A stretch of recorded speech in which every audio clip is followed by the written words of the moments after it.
Now I am. Oh, not that one. There we go. Look at that. Welcome to Wired Wednesdays. Today, Dave is not with us, so he is sick. I know we've kind of been on and off with Wired Wednesdays. It just seems like that season. You know, everyone's getting sick. I talked to him a little earlier today. He said he was going to take a nap, that he might be back up, and I don't think he is. So he's sleeping soundly, hopefully getting a little bit better. He sounded pretty bad today. So welcome. Let me see the chat real quick. I'm sorry, I've been in a rush today, so I just kind of sat down here. Vinny Del Greco, what's going on? Can't wait. BTC to 75K and get it over with. Restart the bull run. Yeah, let's just skip the bear market, Vinny. 50 series Linux drivers are trash. Swamp, what do you mean by that?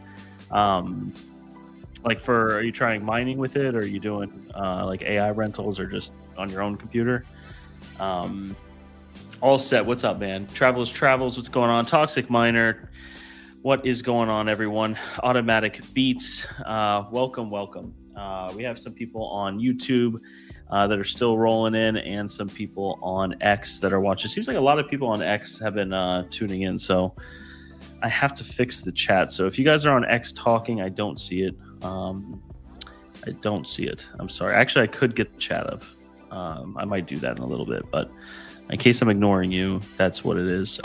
Still has AIDS? Yeah, he's still he seems like he's been running around a lot. He's had a lot going on the last couple weeks, honestly. So no wonder why he kind of got sick. But yeah, it's been a lot. It's no fear in his voice. Yeah, all set.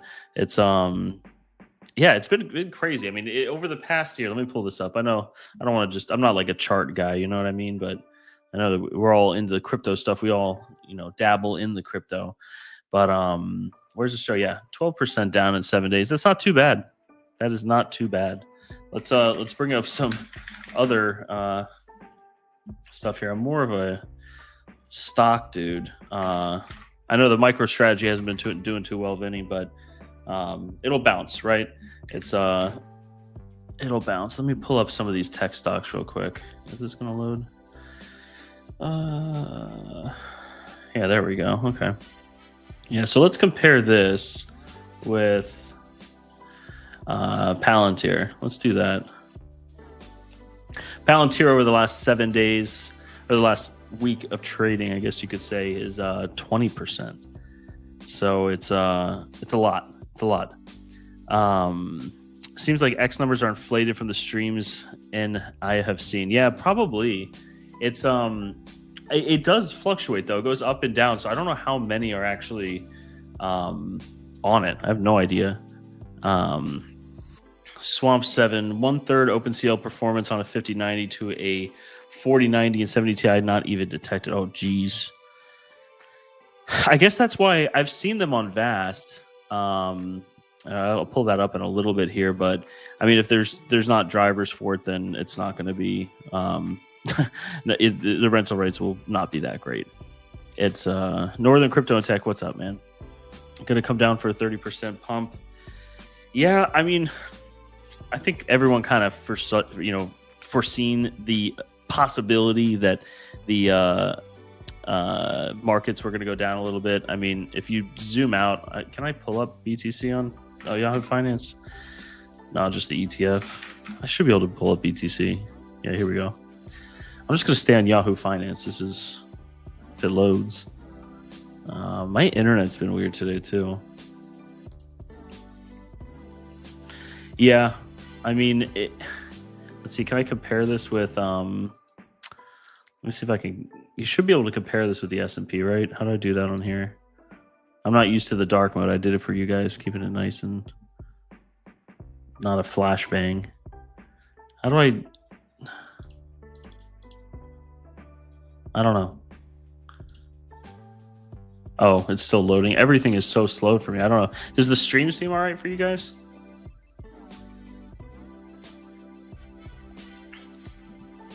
This also has a $37, which is kind of, yeah, I don't know. Something's going on with my internet. Do you guys see? Let me know if you guys see the stream. Okay. I don't know if it's just websites or a Cloudflare thing. We've been having problems with Slack all day. Let me switch over to that. Yeah, still having problems with Slack. I was having problems with YouTube earlier. How can NVIDIA sell a GPU without working drivers at launch? Yeah, I mean, they sell GPUs without, the right power cables. They sell GPUs that, they're designed extremely well. There's no going around that, right? I mean, like, the tech is there, but especially in that field, it's always like a rush to market thing, like as quickly as possible, get it out there. It's, we'll, get the hardware out and we'll figure out the drivers down the road. I mean, they fix drivers out the whole life of the card, right? It's like, still that pesky CME futures gap in BTC that still needs to fill around 75K. Yeah, I mean, I could pull up those other charts and we could kind of go through that if you guys want, but it's I don't know what to think of it. I don't think it's going to drop too much because it's so intertwined now with just the markets. That's why I wish this would load and I can compare this to the S&P. Let me see if I just let's see if I can pull up the S&P here. Since the end, we'll just do it. Oh, it's not going to load anyways. Oh, there it is. Okay. So let's see if I can compare this now. Oh, you know what I was doing? I think I was doing it on Webull. I should be able to do it on this too. Comparisons. There we go. Okay. Let's do BTC.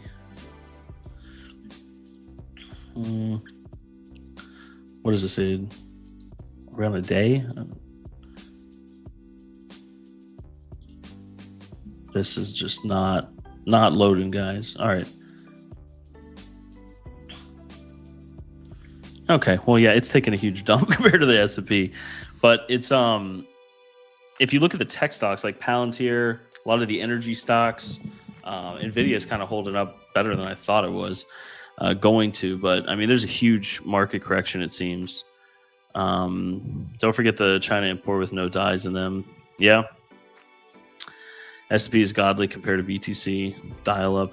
Yeah, no. I have good fiber here. I don't know what is going on. I thought it was just my computer, but like I said, we interact with a lot of companies through Slack, and it seems like every other company but us uses Slack. And that was like down today. My messages weren't going through, and Frank was having issues with it. But yeah, I mean, I think market corrections are always, I mean, they're always good, right? It kind of settles, gets the weak hands out, lets people consolidate a little bit. Luckily, I converted a lot of my positions about 2 weeks ago to just cash. So I was like real cash heavy, and then I recently bought back in today on some of the stocks that I was writing a lot of energy stocks. I'm a big fan of Oklo, nuclear energy, stuff like that. But I'm catching a falling knife probably. Gaming with Smokey Dan, what's up, man? Still waiting on fiber lines. It's been 5 long years. Jeez. Yeah, I was just lucky where I was. I had no idea there was fiber where I lived until like I saw an AT&T truck, and I didn't think anything of it, but the guy was out and he had a cabinet open. It was just all yellow wires, and I'm like, that looks like fiber. So Vinny Del Greco, North Korean viruses, probably. I started this new Netflix show too with a really old guy. What's his name? Robert De Niro. I don't know. It's a Netflix show. They mentioned Bitcoin mining in it though. I wanted to rewind it. I think it was like 2 episodes in or something. It was interesting.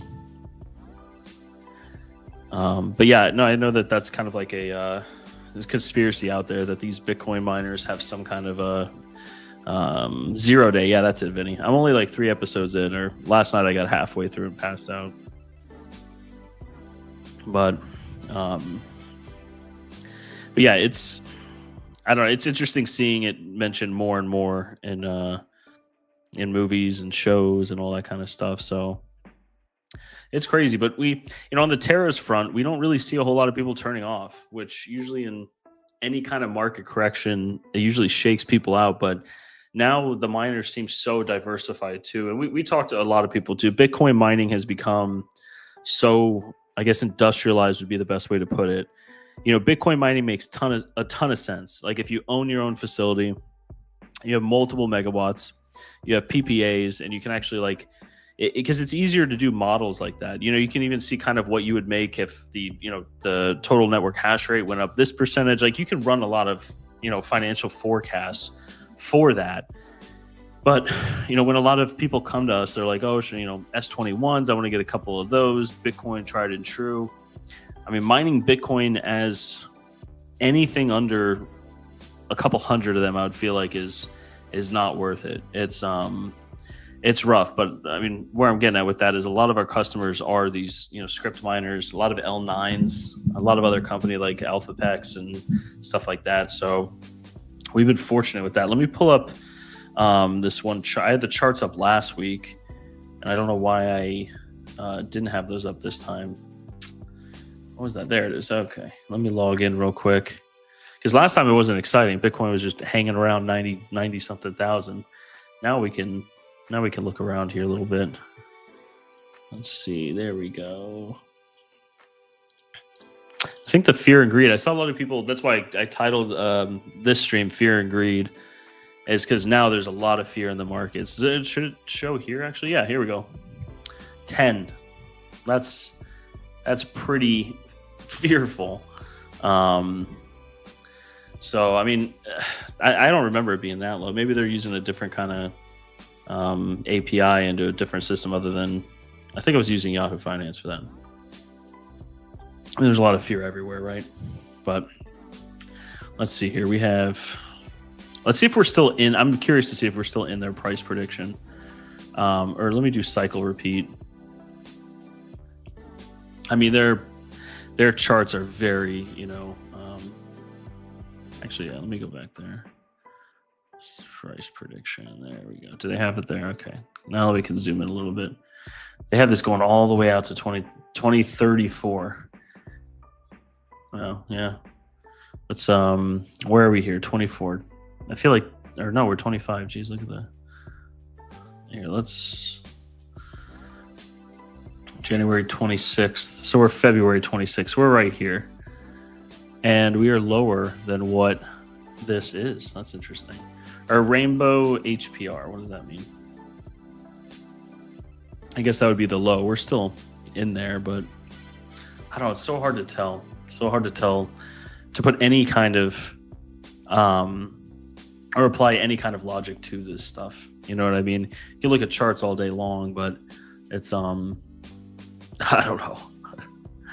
I don't know. I am glad I did switch more into an AI play recently. Recently, I mean, in the past couple of years, I kind of really hedged that about a year ago. And went into that because crypto mining, GPU mining. Well, I don't want to say I didn't never sold any ASICs or anything like that. I just sold all my GPUs, which none of them would have been good for AI, but kind of glad I made that play. Let's see what this says here. Price at the end of day. So this is the moving average, 200 day. Yeah, I mean, I don't know. I don't know what to think of this, guys. I have no idea. I try to make sense of it. I don't make any sense of it. But we've been doing some fun stuff at Terra recently with some of the AI things. So I've been kind of really looking forward to that. It's been interesting. Because we've been doing the AI stuff now for about a year, and I've been really focused in that area, and King as well, Mining Kiing, and we're doing some fun stuff. So we haven't had a whole lot of movement on it. We kind of set these things up, kind of like what we all did, right? You just throw them on Vast and get them rented, and we've been slowly trying to figure out different ways that we can use our compute, and I think we found something pretty cool here. So that's been a project we've been working on. I'm kind of setting up a couple different things at the data center as well. I have this stuff over here. It's like an Intel NUC, but right now I'm using a R730 server that has a bunch of cores on it, but I'm only using it for one Windows VM, so I'm switching it to this. What's up, Max Voltage? Max, I saw you send me a message on Discord. I'm sorry, I have not opened it up. This week has just been crazy. I feel like Mondays are always nuts, and then Tuesdays and Wednesdays towards the end of the day kind of evens out. I had some meetings today until around 6 p.m., but the rest of the week is usually a little easier. I hate to say this, but I think ETH is a great play right now with the upgrade coming in about a month. What upgrade are they doing, Max? I have not looked into ETH since they went POS. I've been on strike. I have been on strike. But man, what a run that was, mining ETH. We didn't know how good we had it back then. Here, let me pull up. We're going to kind of jump around tonight, guys, so might start talking about aliens. I don't know. See how lucky we all get. Hashrate.no. I know this isn't the best website, but I don't even know what people are mining anymore. We are at Terra closing down GPU mining. So I'm not, really I do all the billing. So at the end of the month, I'm usually checking in, but I see all these different coins. I'm like, what is this? Pectra upgrade. What's up, Scott Sheffield? What's up, man? Pectra upgrade. I got to look into that, Max. Is there anything major in that, or is it just a more refined, more transactions per second, more, I hear that a lot. It's huge upgrade. Should make DeFi work a lot better and lower fees further. Nice. Yeah, ETH fees are brutal. They're absolutely brutal. It's now I know why so many people switched over to Solana to do their stuff. I was messing around with the meme coins for a little bit in Solana. I made some money on the jellyfish coin. And then I bought some other coins that I instantly lost money. Like within 15 minutes. It was impressive how quickly I lost money on that. Layer 2s. I could pull that up in a little bit, but is anyone actually like GPU mining any new coins, or not just coins for mining, but any new projects that you see on POW? It's so hard to all of these coins. Even 5080s on here. Geez, I haven't even looked at this since the 5080s. Where's the 4090s? The 4090s are mining Aleo at -2 cents. That is brutal. Absolutely brutal. Even the most profitable thing right now in GPU mining is what the CMP 170s. I see people still talking about that, but mining Ironfish, which isn't Ironfish going to go on ASICs sooner than later? Or I don't know if I thought that was like a huge thing when they first started. It was like they're going to do ASICs. The fees are less than $1 per transaction. Are you saying after the update, Max? Because I think I literally just paid like a huge transaction fee with USDC. But that might have been user error. I don't know. A lot of things seem to be user error. But yeah, GPU mining, I don't know. It's definitely not worth it to do it. And I've kind of noticed too, like a lot of our clients, we had, I think at one point, right around 2,000 GPUs. And I hate to say this, but it's also like being realistic, is I feel like there's a huge like sunk cost fallacy going on with everyone with GPU mining towards, that bought in right before the ETH merge, to POS. Because we saw, or I guess I'll just speak for myself. I saw most clients no one was upgrading. They were just maintaining. It was all 3000 series. It was all, which meant it was before proof of stake, and it was all just the same GPUs, A2000s. We had so many clients with like 1660s. That was impressive to even keep those alive, but at that point. But no one was like investing in GPU mining. They were just holding on to what they had. And like I said, a sunk cost fallacy is basically like you spent all this money, and although it's going the wrong way, you don't want to accept that it's a sunk cost and that it will come back and everything like that. And I think we saw a lot of that in this. And so if anyone is GPU mining here, I know this is going to go against the grain here, but if you're doing it at scale, and you're investing in it hoping you're going to make a lot, I think it's a good time to scale it down.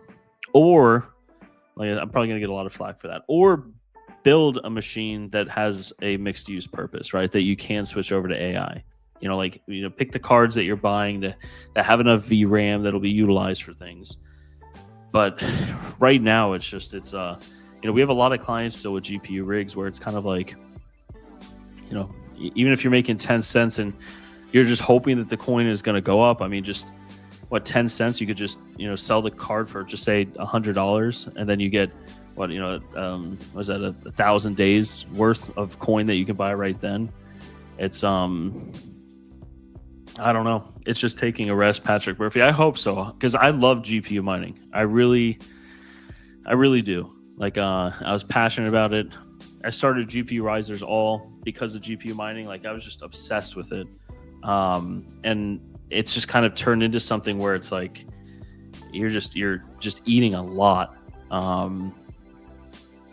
No, now some smart contracts have mini transactions, I think. Well, I don't know. Anytime I transact with ETH, I eat a lot of money, and it's probably the exchanges and like maybe possibly user error, more than likely user error. But I did it today, but today was very volatile, right? So it might have been more. Depends on electric rate. Yeah, I mean, electric rate's always that. But I mean, I got to be honest, Patrick Murphy. You have a card, like, let's use an actual real, like, not a realistic card, but let's use a 5070 Ti, right? These are what, I think 900 is the MSRP for this. Correct me if I'm wrong. Or it was 1,000 is for, it was supposed to be 750, right? Yeah, it was 750, I think, for the 5070 Ti, assuming you can get one that doesn't include tax or anything like that. Even with free electric, today you're mining 60 cents. I mean, it's 750 divided by 0.6.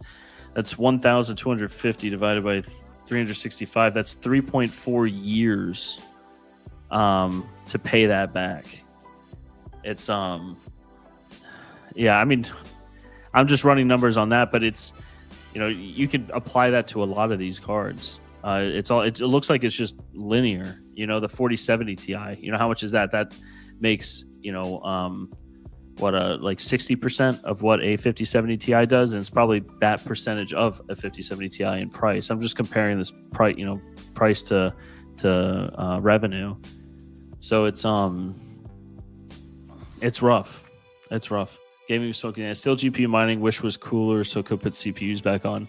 Yeah, I mean, if it's giving you heat in the house. I'm from Florida, in South Florida, so it's just hot as shit year round. But yeah, I don't know. It's hard. Hopefully, it does make a comeback. But for it to make a good comeback, there has to be a good project, right? I'm not defending Ethereum or anything because it's, everything could be perfected, but it was the first one out the gates for, proof of work, for, something that went more mainstream. You're not going to find another. I mean, Solana did it, right? But you don't mine Solana. So it's like, it's finding a proof of work algorithm that's a competitor for that can get enough of a market cap to make GPU mining more sustainable. I just don't see it. I don't know. I think it's definitely, we don't need ETH, we have Pigeon. Yeah. What's up, Retro Mike? Oh, thank you for the super chat, Retro Mike. I appreciate it. The $9.99 super chat. I've been watching your videos too recently, Retro Mike. Keep it going. I know you haven't released one. When was the last time you released one? Actually, it's been about 2 weeks. Is that the last time you did one? You haven't popped up on my main page. It was a month ago? No. You had one 3 days ago. Oh wow, okay, I didn't see that one. Sorry, Retro Mike. But yeah, Sunday. I did not see that one at all. Why aren't you popping up on my main page? How do I get, like, what? Never mind. It's a show, but I want to see my people that I'm subscribed to show up. Now on my front page, it's always these, just like, I feel like it's an algorithm like Instagram, which it probably is. But ETH really spoiled GPU miners. Yeah, it did. It did. It was I mined ETH through like 2018, 2019. when it was like that was barely breaking even, and that was at like 8.5 cents, 9 cents, electric. I mean, it was making a little bit, but the GPUs were so efficient that the electric bill wasn't so, overwhelming, right? It felt like it was more like hobbyist at that point, not Hobbyist Miner, but more of a hobby where even if you had 3 rigs, it was like 18 cards. A lot of these were 6-card rigs. So it was before really the H12 boards that came out, and it was manageable. You know what I mean? Like, okay, my electric bill is another $150, $200, but once you start getting into octaminers and you have 240 volt and your cooling situations and stuff like that, I mean, it becomes brutal. That's why it's, I would really like to have one here. I know I have like the AI thing there and have another one back there that's like a project I'll never get to probably, but it's I would like to have a mini like open air test bench to stay up to date with GPU mining enough that, because I think ETH miners in general, but myself personally, it became just very frustrating because it got to such a commercial level, right? I think the most GPUs I had were around 200 that were running, and it just became like if you made one mistake, it was a lot of money in electric. There's a lot of overhead. I had it at my GPURisers warehouse, but it turned like a hobby into like a stressful situation, if that makes sense. Retro Mike, YouTube algorithm is pushing new creators. Half of what shows up on your feed is going to be people under 1K subs. Yeah, and I just noticed it's, a bunch of live streams. Like I watch like sometimes at like when I'm eating lunch at my desk, I'll watch like COD, like Warzone live streamers. It's just crazy seeing mouse and keyboard like people do it, but they pop up now like crazy. I'm not subbed to any of them. What I keep coming back to is this long-term play. Those that think this is a get-rich scheme are probably already gone and sold. Yeah. It's that's the same exact thought I had in 2017, 2018, like right after the crash, right? Like I had a lot of friends doing this. I knew of a lot of people, and a lot of people got out at that point because it was like they spent a shitload of money doing all this. It got very, the return was never going to be there. So that, they're all like, let me sell all my GPUs and stuff. And I had that same thought process back then in like 2017, 2018, 2019, where I was like, you know what, I'm going to hold the ETH. I'm going to do this. And it paid off. It definitely paid off. But I don't know. Like I said, about a little over a year ago, I kind of switched a good amount of stuff over to AI.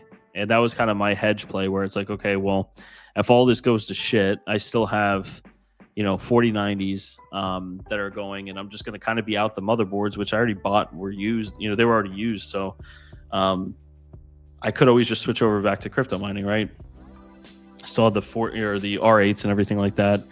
There's a button on the top left that says subscriptions that just shows you a feed of creators. Oh, okay. That's a life hack right there, Scott Sheffield. I'm going to look at that real quick. Oh, subscriptions right under shorts. Oh, okay. Oh, now I see Brandon Coin. I see Chump. Bits be tripping, of course. Mr. Mike Carter. I see Max now. Max, I wouldn't see you on my homepage either. How did I not know this? This is crazy. That's great. Patrick Murphy, I'm holding out for the 5030, something in my price range. The 5030 Retro Mic, you're going to be able to put it in your phone case, your phone cases. Your phone server cases. Phone case, I guess, is something else. I still feel like we're so far ahead of the game, we don't realize how in its infancy the larger crypto market is as a whole. I agree, Patrick Murphy. I wholeheartedly agree. I still think it's in the infancy. That's why we're hedging the bets with Terra, right? We're making a lot of investments into infrastructure, right? Like we're investing our time, we're investing our money, because we do see this continuously growing. It's just GPU mining. I don't know.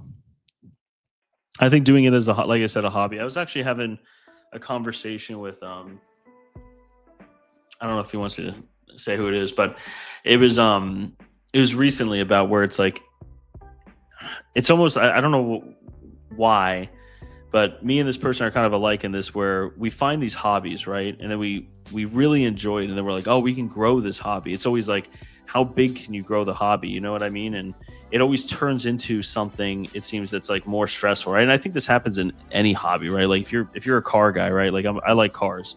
If I had more space other than my garage, I would probably have like a car, like a project car that I'm trying to like, that I just got for a couple $1,000 that I'm going to fix up. Like then it would become overwhelming, where you're like, okay, this used to be something I used to enjoy, and now I have 6 broken cars here, and it's cost a lot of money to fix it. So I'm just, I'm just going to clear house, right? And that applies to like a lot of things, but specifically in this, is GPU mining. I'm actually at that point kind of with AI rigs. I have 4 8-card 4090 rigs, and it's like, there's no like redundancies like there are with the R8s or remote reboots and just restarts Hive, and it's like specific software for it. It's like it's like the beginning days of GPU mining, right? Like when I had 200 GPUs, it was almost as easy to manage as when I, had the 3 6-card rigs, right? In 2017, it was because those were using ethos or whatever, and it was not, there was no redundancies, all broken risers and everything like that. But that's why I created GPURisers. But yeah, it seems like it happens a lot with hobbies, where it's like, why can't you just stop when it's like peaceful? You know what I mean? But I guess it's also hobbies where you kind of see that you can make money from it, right? A big thing with this, a huge influx of people that came in 2017 or 2016, 2017, and people that came in 2019, 2020 were, passive income guys. And once you see that, you're like, oh, wow, if I had twice as much, this is what I could do, and that's how it goes. With ETH, it was like chasing the dragon. I made very little on the mining, but I did a great side hustle buying and selling GPUs. Yeah. What years was that, Patrick Murphy? Did you do that in like 2016, 2017, or was it like the 2020 bull run? Or was it both? It might have been both. I'm actually looking to buy 12 low-profile GPUs, hoping something gets released. I'm going to buy 12 3056 gigabytes. What are you doing with those, Retro Mike? Are you just going to put those like in an X12? When you have a passion about something and enjoy it, you put your time and energy into it. Yeah, but then it grows too much. You know what I mean? Sometimes. And like I said, I'm kind of at that with the AI stuff now, where it's like, is it making money? Yes. But the equipment's still worth money, so I could just use the money now. But I was joking with this guy I was talking to about this, where it's like, sometimes we get frustrated, right? Where we're like, oh, let's just sell everything. And the thing is, if I sold all my machines, all the AI machines that I have, I would get bored after a month, and I'd be like, all right, what else can I get into? And then I would get into like another project, that requires time. It's just, I guess it's just human, right? And a lot of us are like that. That's why we're so alike in this community. Amplify Gaming, what's up, man? Long time no see. Welcome. If you don't have an orange GPURisers box, you just aren't cool. I have one up there. You guys can kind of see it. I think right there. Yeah, I actually have some retro GPURisers orange boxes in the garage. Some of the first designs that I had. I remember the first design I had was brutal. It was not great. It was my photoshopped, like I got an image of a GPU, but then I had to change all of it, and then I added risers under it in a horrible font, and then I had to extend it was eventually I paid someone on Fiverr. I bit the bullet, paid $50, and had someone do a professional logo. But I have some of those OG orange boxes. I remember when I first sent those to Panda. Everyone thought I was crazy for orange, but man, I was like, you know what?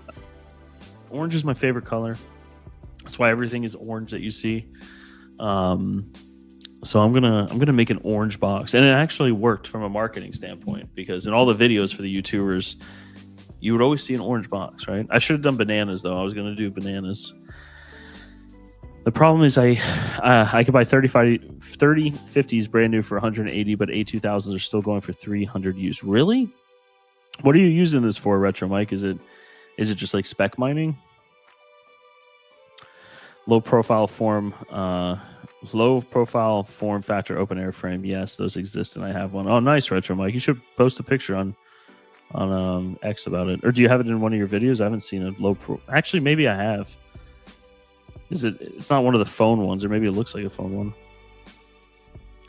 one. Crypto prices looking awfully sexy. What are you buying? I am not buying. I still have a little bit of crypto. I did end up selling a good amount to buy like a final round of 4090s about 4 months ago, and I had some flux.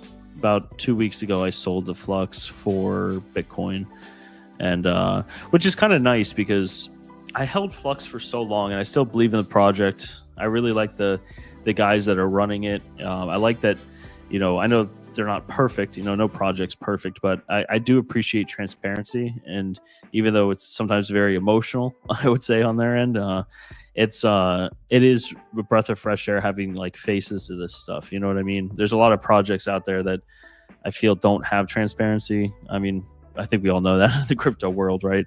But yeah, it's I'm not buying anything right now. Kind of just a lot of my equities, I said in the beginning of the stream, I sold a lot of stocks about 2 weeks ago. Got to a point where it just kept rallying and rallying, and I was like, you know what, time to take some chips off the table. So I am on the sidelines though, Amplifier. I am sitting there. So if something, I know this is like a flash sale for crypto, I'm just not wanting to put anything in right now other than what I currently have. I just like the hustle, the tech I got to play with and mine and sell and make some money. Yeah, that's really what it was, Patrick Murphy. I couldn't agree more. It was fun. It was challenging, which I think is also like, all of us can agree on. We like challenging things and troubleshooting and learning. And I thought I was good at computers before GPU mining. And then in 2016, when I got into this, there's a whole different world. I'm like, what the fuck is Linux? And quickly learned. And even to this day, it's like, it's crazy. I'm learning stuff I never thought I would even have the opportunity to learn, right? It was like, oh, well, that time has passed. I went in the finance world and the law world, and I kept feeling like tech was outpacing me. I still kind of feel that way, honestly, when I talk to some of these people and you guys in the chats. I'm like, God, I know nothing.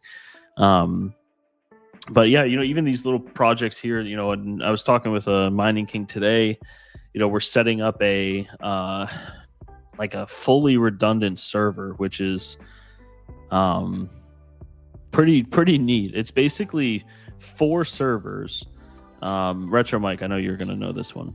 You'll probably know the real words for it. I'll use the kindergartner versions, but it's 4 servers in Proxmox it's like fully redundant. So if one server goes down, it has a failover and everything like that. So it's a server that essentially, assuming Lumen doesn't go down for us, right? Every server even has redundant fiber cards in it. We kind of went overboard with it, but I think it was a great project. Mining Kiing was doing that, and we do have another person working with us now.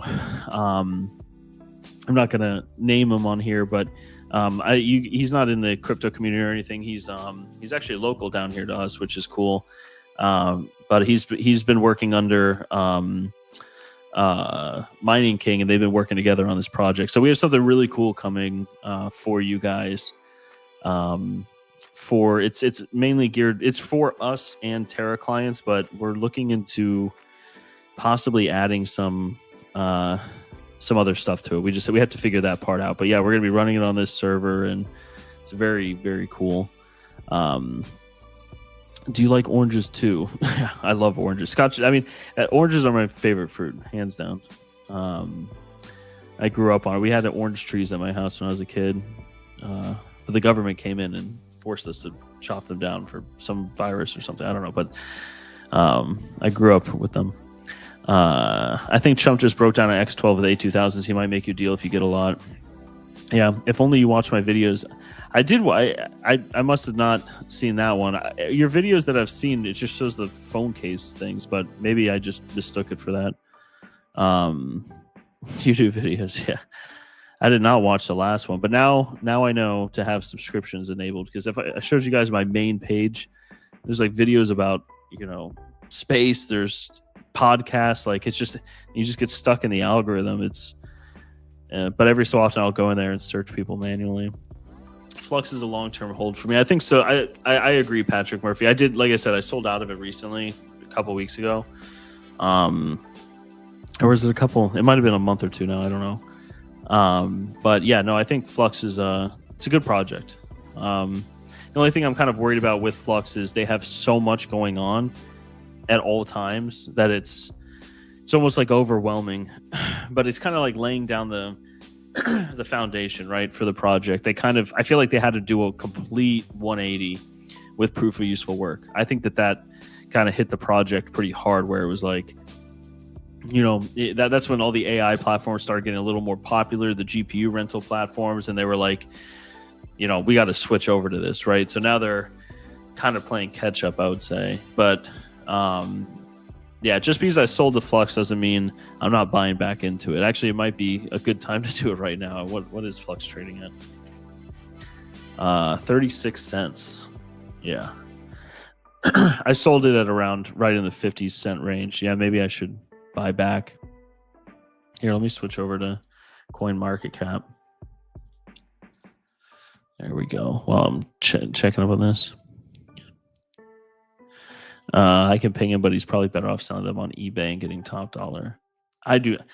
eBay is a no-go for me.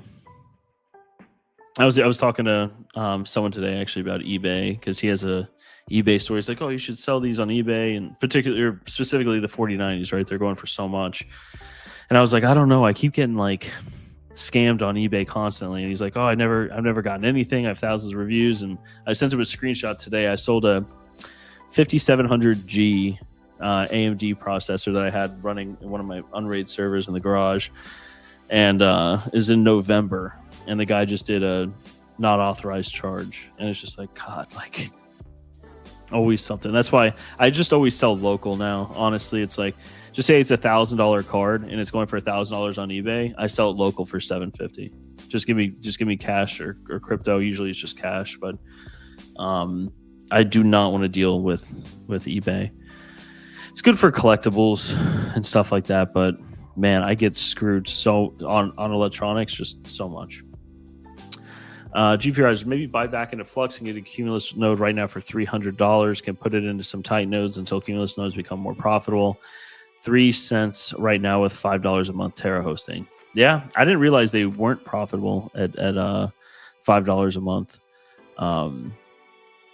That's kind of interesting. Yeah, we really took those down. We've been having fun too with the Flux nodes. I don't, Mining Kiing probably wouldn't say fun with it, but learning a lot with like provisioning, I guess you could say, like over provisioning a server, where you can kind of test the limits on the executions per second, I think is what it is for Flux, and kind of seeing what you can fit. So we actually ordered a new Flux server. I don't know, now that I'm talking about it, where is this thing? I got to email these guys. But we met a nice company that sets up these servers. They kind of build the servers for us, and then we just pop them in. It's all used parts and stuff like that, but it's kind of nice because you can just email them and kind of tell them exactly what you need, cores wise, RAM wise, storage, fault tolerant. Yeah, that might be what it's called, Max. Jarrett would know for sure. I remember first getting in Hive OS with no background other than Windows. That first rig setup was daunting, but number 2 was a cake. Yeah, Hive OS was like a godsend, like an absolute godsend. It was. We started with Windows 10 on every computer that we would team viewer into to see, and we had no idea. I remember we were in when was this? 2016. I was in law school at the time, and some of my buddies were still in undergrad, and we would just have to keep refreshing on our phones the pool. That was the only way we would get notifications. Then we'd see like a huge drop. I think we were on Nano Pool. We'd see like a huge drop and be like, fuck. And then we'd rush back and try to get it up and going. But that was fun. Let me see if I could find a picture of that to actually share here and get a little nostalgic with you guys. I just had the photo too. Let me pull it up on my phone. I think it's going to be easier to do that. Photos. Let's see if I could find this. I'm gonna have to pull it up on my computer anyways. Here, let me try to find it on my computer while we're talking here. Let's see, GPU.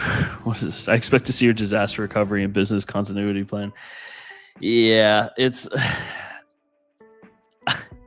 Yeah, I mean, we're I always call Melbourne it's a lab. That's what I call it now. It's a lab. It's not a data center. It's a lab. It's a test lab.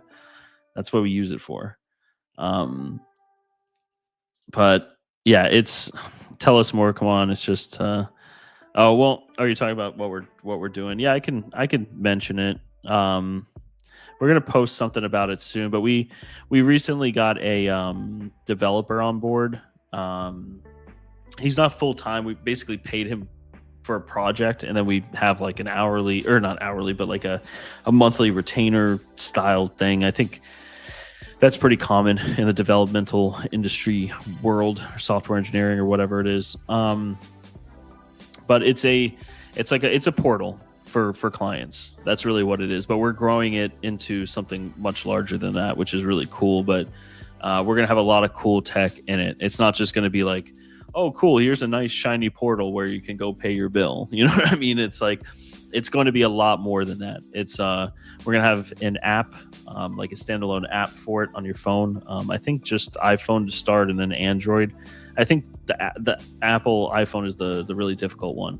So it's well, not difficult. I think it's accessibility. Like you have to control the whole app from your thumb, from the bottom of the screen or something. I don't know, something interesting, but it's it's a Terra portal. Clients are gonna be able to log into it. We're really excited too because it has an admin side.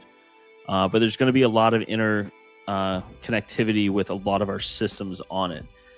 Clients are gonna be able to go in, and right now we kind of have it set up where it's like, if you are hosting with us for ASICs, here's your Foreman account. You know what I mean? You can go on Foreman and do this and that, and we're pulling multiple APIs from multiple different platforms into one, right? So whether you have nodes with us, or you have ASIC mining with us, or if you have anything really, not sales just yet, but anything like that, it's all just in one dashboard. Like, that's the way you can connect with our team.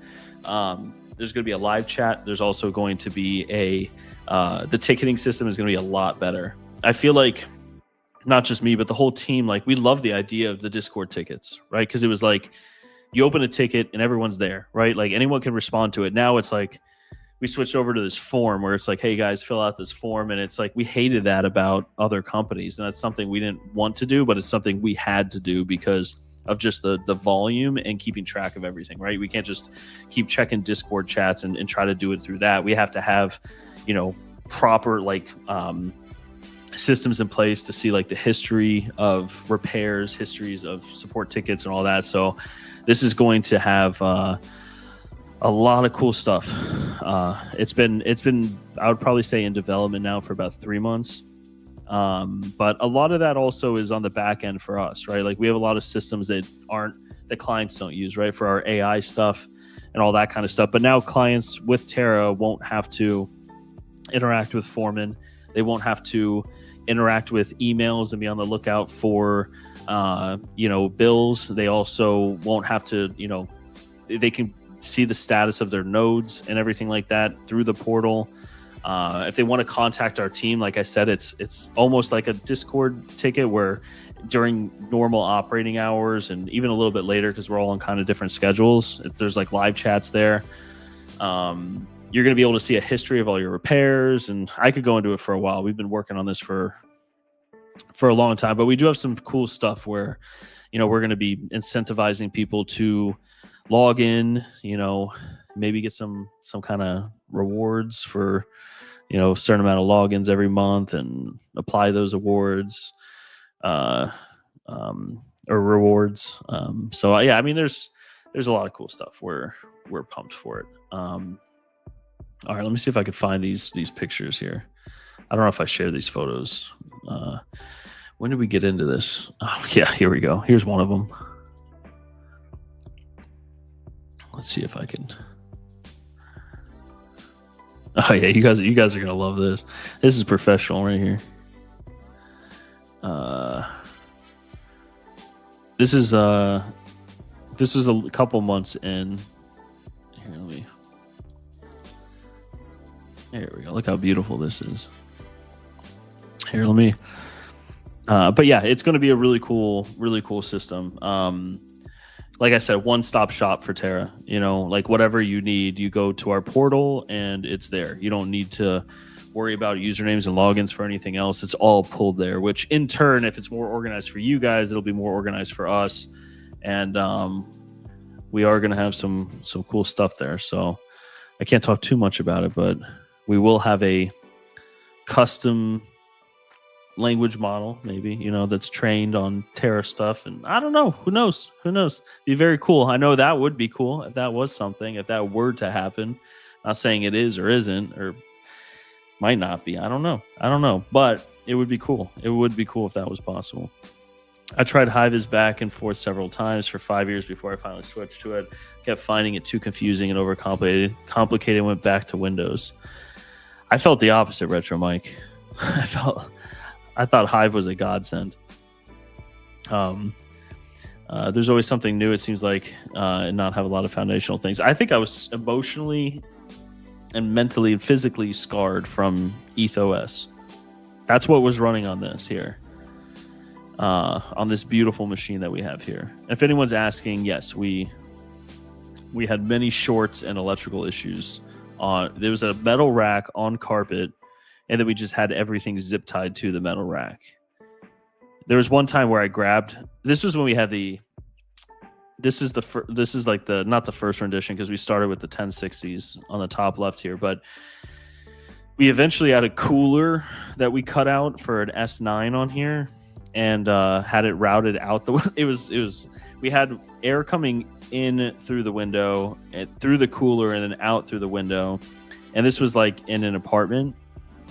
So there was like a bedroom next to us on this wall to the left of this picture.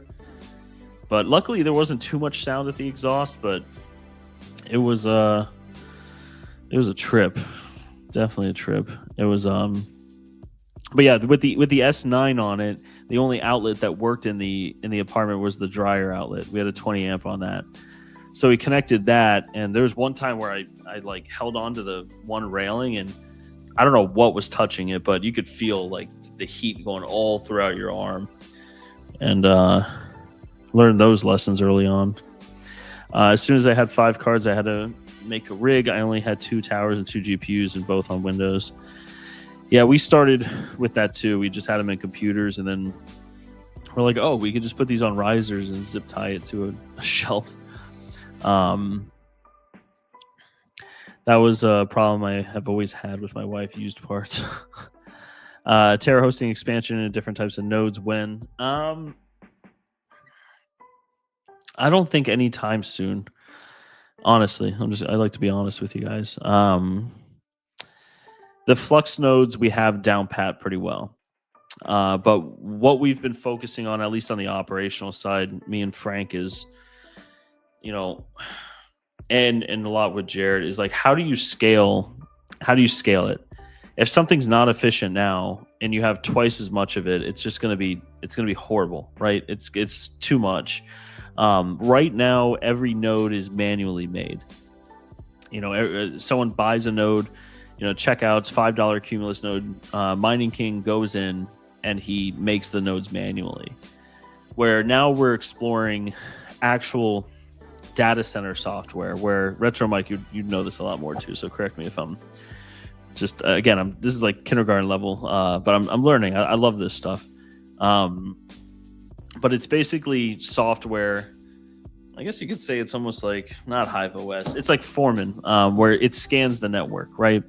So if you have, just say, a network rack with 20 servers in it, there's data center software out there that, not just data center software, but there's software that scans your network and finds these computers, right? Like it locks in their IP, and you can, write images to the computers remotely. You can, Pixie boot. You can connect to the IPMIs and look at everything and reboot that way and do a lot of stuff. And the reason I'm saying that is that mixed with custom software, which I mentioned we're working with a developer who's doing a great job with everything that we're doing, but that is on the list where, you know, we have to be able to scale this stuff, right? Like we should be able to have some kind of software mixed in with all of our hardware that if someone wants to spin up, just say they click a button and it's Cumulus nodes, it knows the requirements for it.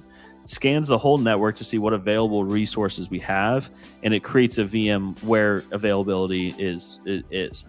And it's all out there. Again, I'm talking like real, you know, elementary with this stuff, but it's before we can expand, we have to not perfect. I hate that word actually.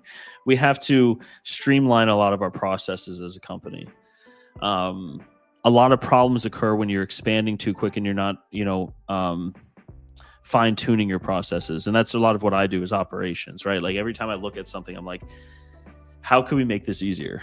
You know what I mean? And that's something that's been really cool with the developer too is, and I've been telling the other guys with it, where it's like, you know, when you're going through your daily routine of responding to this, dealing with this, like what would make it easier? You know what I mean? And us running more efficiently is a better experience for customers. It also trims a lot of overhead. That's one thing I've really kind of been hyper focused on, right? Is like everyone needs lower rates, right? They want lower rates. And lower rates is not just, oh, my electrical bill is lower, right? And now we move to a place with cheaper electric. Now your electric rate is cheaper. That's part of it, but also part of it is overhead, right? Like if we have to pay 4 people to manage a site because it's extremely inefficient and we don't have the right software and the right policies in place for being organized, then it increases the overall cost of you know, producing this service for you guys. So it's, yeah, there's just a lot with it. So long story short, or amplifier is, yes, we are exploring into that, but a lot of these nodes that we want to offer are maybe $2 a month. Like we want to be competitive, right? That's why with the Flux nodes, we were like, you know what, we are, from my understanding in market research, we're one of the only providers that have their hardware and their internet. A lot of these guys that you see out there, like Node Orbits, and like there's nothing wrong with it, they're great guys, but they go and rent the hardware, right? They go on AWS or Hetzner or another data center, and they rent a server, or they just rent the VMs and then they rent them out. And they must have automated processes for this, which is awesome, but we're able to do that because we have the right processes in place, right? We have our own hardware and everything like that. And so I'm getting into that with I know I'm going on a long rant with this, but with the hosting side, you know, lower hosting is coming, but we're not just looking at, you know, oh, what's going to give the cheapest rate right off the bat, right? Like, of course, that's what we're paying for electric, but it's also having, like, we shouldn't have to hire one person and a full-time salary, benefits, jobs to just respond to support tickets, right? Like we should have a system in there that is friendly to the customer, that, hey, you have this kind of issue that is related to this issue, and then have a system in place that can help them, maybe an AI that has learned on the system that might be able to help. If not, then it gets assigned to someone who can help them immediately. And then once it's assigned to them, it's efficient for the admin who's dealing with it. Right now, I don't want to say messy, because we are generally very organized, but it takes 20 minutes to do something that should take 5 minutes, right? Like billing, when I do billing, it takes all day. And it shouldn't be like that. You know, there could be systems that are in place that make this all automated. And that's kind of where we're at as a company right now, because we're about to go into another large growth phase. We're super excited about that. But we are very on top of making sure once we get into this growth phase and we're in this, because it's coming really soon, that we're not bringing the bad habits that we have, the inefficiencies that we have, and all that kind of stuff. So it's oh, Mr. Geek of all trades, what's up, man? I know I'm pretty far back in the chat here. What is going on? He was here last week, Goat. Where were you? Yeah, Dave is unfortunately not here tonight. He's sick. I talked to you. It's legit. He is not feeling well, so he's getting rest tonight.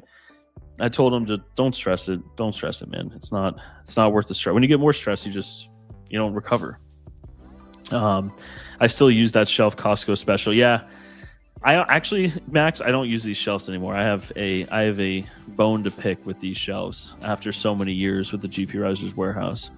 I've pinched my fingers so many times on these, and no matter what, every single and again, probably user error, every one of these shelves that I've ever had, one of the wheels goes bad, and it goes bad whenever I'm not there, which I don't know. That's probably a better thing, right? I'm saying it like it's not, but one wheel will just snap off, and then the whole thing will just, and if it's holding a lot of shit, then it's not great. So I switched from these to the ones that don't have wheels, like the industrial racks. I rather just, actually I did have one of these that were good for shipping at the GPURisers warehouse, but yeah, I'm not a fan of putting these things together. It's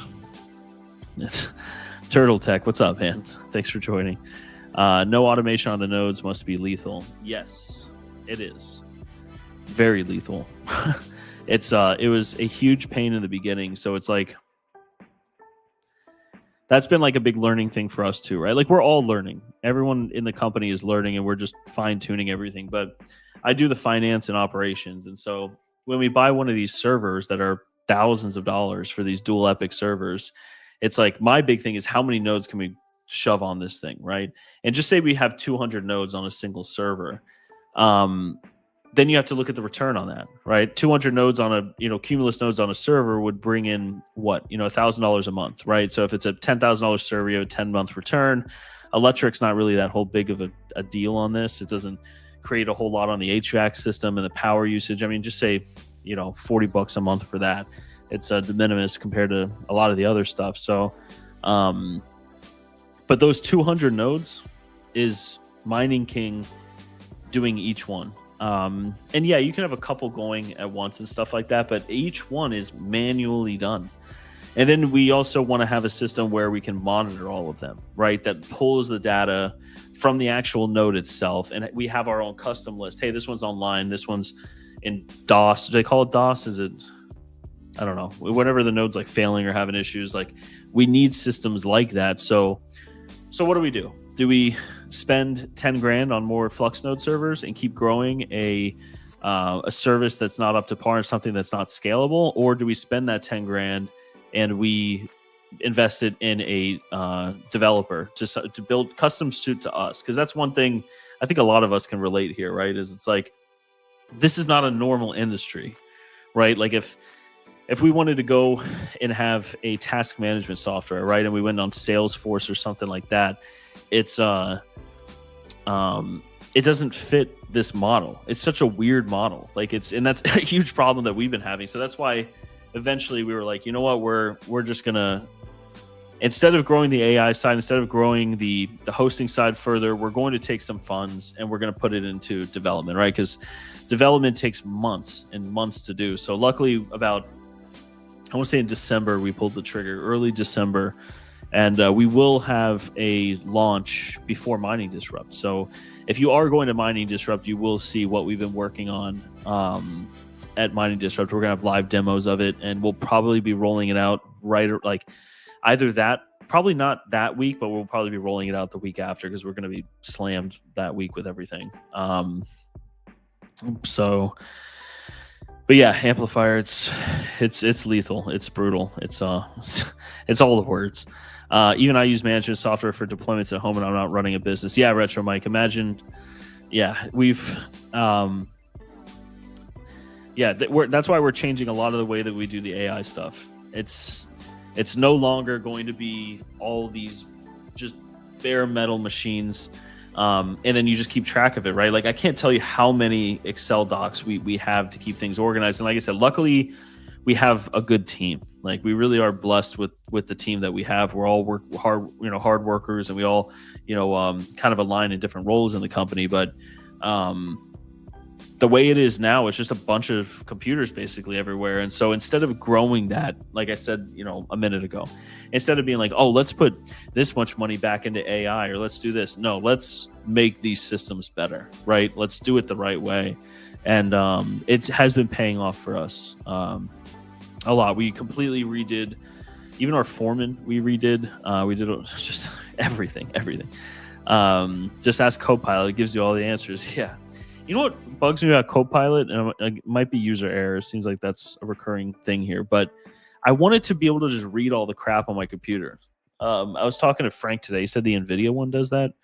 But like, why can't I? Like, my OneDrive it's too much. My OneDrive is like my life since like 2011. Whenever Dropbox was like, not that whenever it started, but you guys know what I mean. I just can't find anything. It's so, and it's organized. Trust me, it's organized. But I have GPURisers on there. I have Crypto Tax Law on there, which is the consulting and tax return company. I have Terra on there, which Terra has 4 companies. There's 4 companies within Terra. Terra Hosting being one of them. There is my personal stuff, my mining stuff, my AI stuff. It's too much. I need Copilot to be able to just find all the crap for me. Just put a chip in my head at this point. I don't care anymore. I don't need right to privacy anymore. Just Fourth Amendment. Just put chip in my head.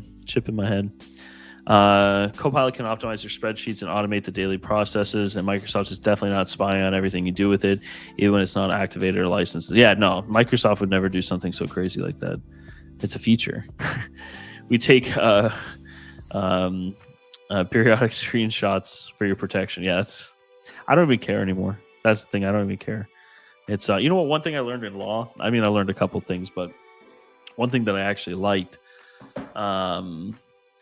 was that even if they have all this shit, right, like the NSA spying on you and stuff like that, if you ever go to court for it, right, if they just say they're spying on you on your computer and you're like, interacting with the Russians or something, doing something illegal, right, like money laundering or whatever. Like, if you actually go to court and you have to be, involved in that whole process, they have to prove, like, how they found all that information. You know what I mean? Like, they have to provide all of that. So, like, if they did have all this stuff, the Big Brother stuff that they're watching for you, they would have to provide that, and it would all go public, So it's kind of like brings a little bit of sense of relief, I guess. But I guess just don't do illegal stuff, right? I mean, is that the biggest thing? But we should have a right to privacy. I'm not advocating to be a communist country. Please don't use Salesforce, please. Yeah, we tried it, Goat. We tried Salesforce. We have tried. I'm not even going to exaggerate with this one. We've tried Salesforce. We have tried Keep. We have tried Monday. We have tried multiple. Monday we got the furthest with, but that still is not great. Not great.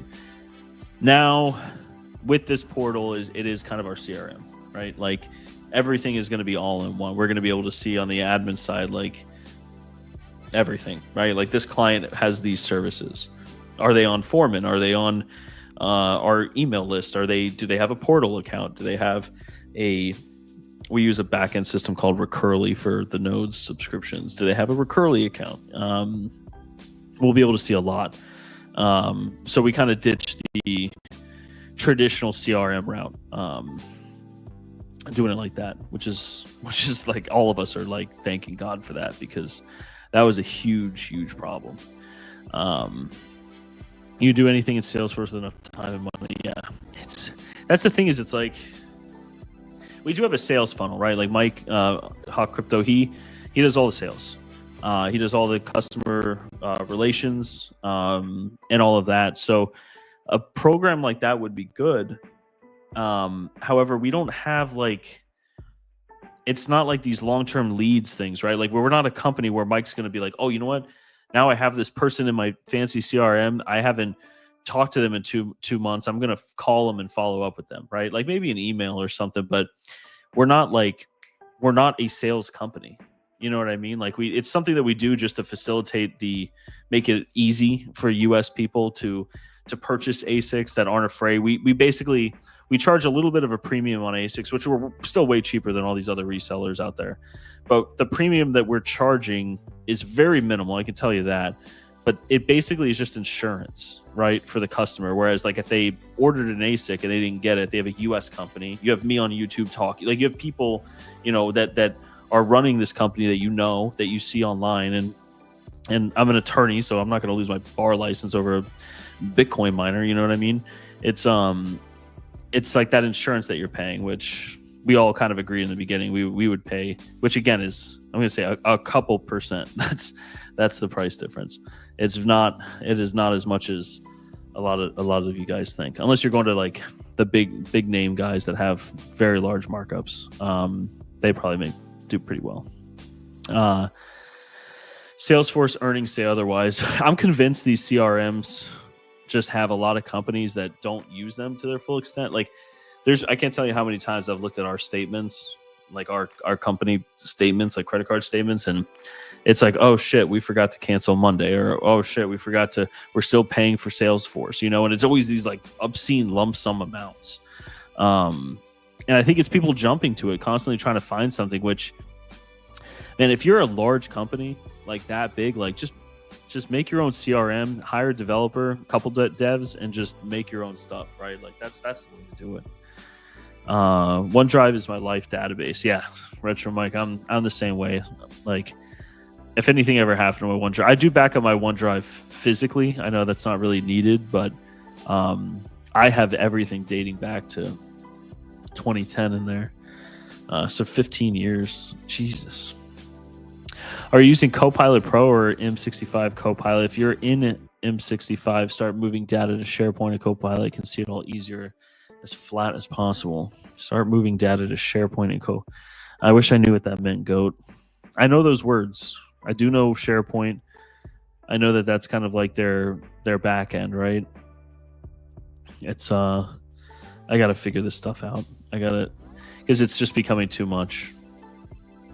I also have noticed that my file paths are getting too long. Is that something that's going to get updated in the future? I can't have, I have folders within folders within folders within folders with a really long name, and then it can't save. That app sounds dope. Can't wait to hear more. Yeah. It's going to be a progressive thing, right? It's going to be like the initial release is going to be, it's not going to be beta testing or anything. Like, it's going to be full usability for the client, full usability for us, and everything like that. But our plan is not just to release this as a tool. Our plan is to grow this month to month, right? Like there will never not be development on this. We're constantly going to be adding stuff to it. Of course, fine tuning it, bugging, fixing all the bugs and stuff. But we have a lot of big plans for this. A lot of fun stuff that's going to be coming to it. Where you're going to want to log in not just to interact with Terra as a company and stuff like that, but log in for other things, right? Like, you never know, there might be some fun things on there that you can go in and do. We have a lot of compute at Terra, so we might be able to host our own language model. That's one thing I kind of wanted to do, just off the top of my head. I mean, this hasn't ever been brought up with the dev, but I would love to host our own language model where we can offer a text to image or text to video service for free for Terra people. You know what I mean? Like, you don't have to pay for ChatGPT or any of this stuff, or go through the hassle of installing it. You just have one. We just have, a 8-card 4090 rig at Terra that's just running it. Just be another thing for Terra clients to have. That's kind of what we're aiming for. So, Retro Mike, GPURisers. Salesforce also has a full case management and PSA project management. We use it for all services, delivery, and customer-facing portal. Salesforce with a couple add-on packages could be a one-stop shop for all your business needs. Yeah, it's also learning it, right? That's one thing that we didn't really think a whole lot in. But when I was in law, it was kind of a CRM. It was more like case management, I guess. Case management for every client. But Salesforce, I don't want to say it was overwhelming, but it was a lot. It's almost like you need someone full time just to set these up properly. You know what I mean? It's a lot. But yeah, no, I'm sure Salesforce is massive. I mean, it seemed a little bit overwhelming for what we were doing and what we were looking for. But I know you can fine tune it and get it down, down to something more manageable. Hire me for consulting. I will optimize your Microsoft ecosystems. Yeah, 100% go. We actually, that was brought up about a couple of weeks ago. Is our back end is it's safe. I mean, yeah, of course it's safe and everything like that. We have it set up with the bare bone stuff, but it could be so much better. I'll bug you about that, Goat. Actually, it's nope. Use Azure AI as pay as you go. No need to dedicate hardware to it. Super cheap, dude. Azure AI. Yeah, see, I don't know any of this. Free AI image platform for Terra users would be awesome sauce. That's where I think. Yeah, see, we run our own LLM for the whole company, zero own GPUs. Retro Mike, do you? Yeah, I mean, we are going to be running our LLM without any GPUs and stuff like that. It's going to be like a probably Olama based LLM, but we want to offer something that's like, you know, kind of like Flux AI has, where it's like text to image, and with that you kind of really need GPUs. That box fan gives me an idea for my little rig. Yeah, I saw this photo up. I just wanted to pull it up for you guys. On-site private AI work with customer access is cyber security nightmare. I thought you liked King. You do that, expect him to find cuddling and toast. It's going to be. It's not. I don't want to talk too much about it, but it's not. It'll be able to help clients find things and pull up data on their accounts, but it's not going to be, I don't know, the dev would be able to explain this a lot better, because that was a huge thing, was you know, security. Like, how is this AI not going to share other information, you know what I mean, of other clients and stuff? That was a huge thing, and he's like, no, it's not going to do that. So I was like, okay, well, it's I don't know if I can help your backend, but I work in Microsoft land every day for my day job. Yeah, I mean, the backend, I meant for Microsoft, right? Like the way it's all set up and stuff like that. We haven't. We're getting there with it, but it's more so just keeping it organized, right? Like, we just need someone dedicated to keeping that cleaned up. We have, you know, we recently just added all the domains to it. We only had one and stuff like that, so it's on the list. But on-site private AI work with, I'm reading that again, Goat. Oh, is a cybersecurity nightmare. I thought you liked King. Why do you say site private AI work with customer access is a cybersecurity nightmare? Is that just because of the AI learning all the other customers' information? I'm just because the way we have this thing set up is like, I don't know, I'm going to butcher the explanation of this, but every service that's on this portal is running on different servers, I guess, you know what I mean? Like different, like this VM does this job, this one push and pulls, you know, APIs, this one stores data, this one does this, and then we're going to have one for a language model, but they're all separate, and it's going to be pre-trained. So it's not going to be just like connected to the internet. You know what I mean? It's not like pulling, like, it's not just using an API out to, you know, chat GPT. I always say GBT. So yeah, I mean, it'll be interesting, that's for sure. And if it's a little bit of a cybersecurity nightmare, then I'd like to call that just learning and training. So it's I promise to keep my hands off your back end, but Crypto Frank, I can't make any more. Yeah. Yeah, it's yeah, I don't know. It's Retro Mike. We run our own LM for the whole call. Oh, I already read that, Retro Mike. Yeah, I've actually heard that a lot, right? There's actually a huge market, which I'm sure is already a huge market that everyone's doing, but it's a lot of these companies want the usability of AI, but they can't with security issues, right? Like, they don't want their, you know, if you were to say you're working at a law firm, right, and you're like, John Smith, you know, murdered someone or something, you don't want that, like some associate typing that into like a, you know, OpenAI or you know, any of these AIs that are connected to the internet, because it's private and sensitive information, right? You don't want to put people's tax information on there. But if you had a private localized one, it would, there's a massive market for it. I've talked with a couple law firms that are like, yeah, we want to implement this, but how do you like, we can't have this stuff put on there? Because I even mentioned like the documents, you know, where you can upload documents and do all of that. I actually did that with one company that we just partnered with. I can't really talk about that yet, but they sent over a contract, right? So normally, of course, that went over to me to review, and I was just curious. It was like a 6 or 7 page contract, very basic. I could just, you could tell right away when you just read like the, main sections and subsections, like what it's going to be. And it was like an all-in-one, like NDA mixed in with a non-solicit and a services. It was a lot of different stuff. But I was like, I'm just gonna upload this to ChatGPT, right, and see what it does. And I did their reasoning model, like their O1, and which I know you don't necessarily need to do, but I like watching it break down, like what it's doing. And I was like, is there anything I literally typed out, like, is there anything sketchy in this that I should, like, that's not normal or anything like that? And it went through the whole thing. And I didn't look at it right away. Then I looked at the contract, and I was just like, I'm gonna kind of compare notes, right? Like, so I went through the contract for only about 5 minutes, just skimming through the ones where people would plug sketchy shit. And I think there were like 5 things that it picked up on that were a little bit abnormal, and I only picked up on 2 of those. The 3 other ones were things that I didn't really even think about. And it's such a reason I'm saying this is not because I'm an idiot. I'm saying this because it's such a powerful tool for these companies, but they're terrified, companies and law firms, whatever, that are just terrified to use the technology.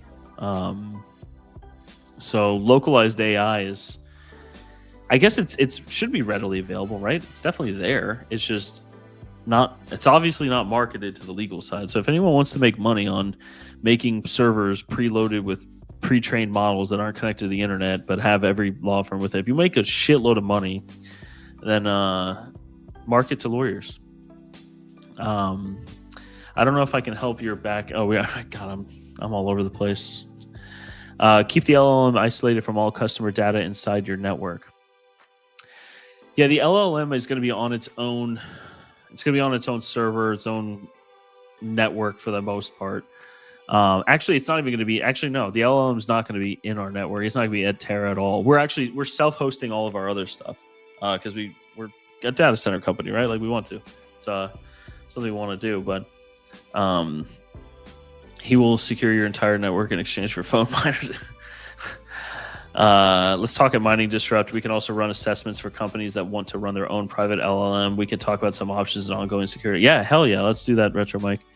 If you're into this stuff too, Retro Mike, and doing that, I can forward you to a bunch of different law firms and stuff that are interested in doing this stuff, because they would die for it. It makes everything more efficient, which lawyers are extremely inefficient, right? We bill hourly. So it's like, we want to sit there and read your contract while smoking a pipe, tobacco and being fancy, and we don't want to be That's why, honestly, I didn't do too well in the legal field. I was always trying to be efficient, right? I remember back in 2018, 2019, I was like, we were doing a bunch of generic forms. It was the same thing. You just replace the client name and their EIN and all this other shit. And I was like, how could we automate this, right? I was like, how could we do just mass volume? And it wasn't beneficial for law firms to do that. It was, you bill hourly, you know what I mean? So, but you want to use the, local AIs as a tool to catch things. There's a lot of things that just aren't caught, and it can make your product better, which means you can charge more for it. What's up, Rizzo? How's it going, man? Contracts written by AI don't hold up in court, right? Yeah, there's actually there's a large law firm in Florida. It's actually all in the southeast. It's called Morgan & Morgan. I don't know if you guys have some of you guys here have probably heard of Morgan & Morgan. They always have like the crazy billboards and stuff like that. They just had a huge issue because one of their associates, I think it was like a senior associate or maybe even a junior partner, they submitted a brief in court, and the judge read it and just chewed them out, because I guess like 4 out of the 5 cases that they were, citing to, like all these briefs and stuff, they always cite to a case, right? You're like, in this case, the judge ruled, the opinion of the judge was that, bananas brown too soon. And then you are dealing with brown and bananas in another case. So you're like, hey, this old dude in a different area, but still federal court or state court or whatever, said this, so you should say this. You know what I mean? And problem was, whoever submitted this brief used AI, and I think it actually made up cases. Like, it actually had like fake cases that it was adding. It was either, I think it did that for one, and then all the others were just bad law, right? Like just law that was overturned and new opinions were put out. It was a huge cluster. But yeah, no, contracts you can write by AI 100%. But it saves a lot of time. I use it a lot in a lot of things that I do. I don't like how you can pretty much tell if things are AI written. There's a lot of like AI just garbage out there. So usually what I do is I write, and I'm learning how to do it more efficiently too, but I'll write something out. Like I'll write a paragraph out, and I don't put the right, the grammar might be a little screwed up or run on sentences. And then I'll get all the basics in there, almost like bullet points. And then I'll throw it in AI and have it kind of spit something back out at me. And then I'll edit that. And that usually is kind of good. I don't use it for everything, but yeah, just small things like that, save a lot of time. I know I'm ranting about it. Mr. Retro Mike, I'm so glad you're going to Mining Distro, Retro Mike. We're gonna have a good time there. We implemented Ironclad for contract management, and when I ran data conversion, their AI thought they could do it better than me. They could not. Rizzo, the legal aspect sounds like a winner. I'm going to court for child support stuff, and they don't have an idea of what's going on in my area. Are you saying the AI doesn't have any idea of it, or just the lawyers that are involved? Sometimes sometimes the lawyers don't know and the judge doesn't know. It depends on which judge you get for the day. I literally work for one of the largest cyber. I know Retro Mike. I know your credentials. I know your stuff. I know you're an expert. That's why I'm asking you. But MS Defender works for me. Yeah, it does. But yeah, let's talk more Retro Mike and Goat. You're gonna be there too, right, man? It's gonna be fun. I'm excited. I wasn't there last year. Totally didn't. We're gonna actually have our. You guys will see. You guys will see. The key is to tell AI not to make it sound like AI and run it through over and over again, or so I hear. Yeah, I mean, I've tried every which way to do it. I kind of like just it. I can write out a paragraph and it can make it a page. You know what I mean? And stuff. It would be nice to. I know OpenAI and Chat GPT. I can't say. I always say BT. Chat GPT. I don't know where that came from, but one that like learns your writing styles, right? Like that's really what I want. One that reads my emails. One that listens to how I talk, so that it's a more familiar like agent. You know what I mean? I know that they're starting to come out with like agents, and they have their operator that they came out with that's not really relevant to what we're talking about, but one that's more custom to you as an individual. You know what I mean? It's not this generic stuff. There's so much just AI garbage out there that it's brain rot, right? It's just like AI creating brain rot, and then AI reading the brain rot, and then making more brain rot on it. It's a beautiful circle of life.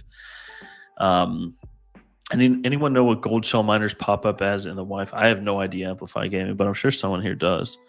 The judge, yeah.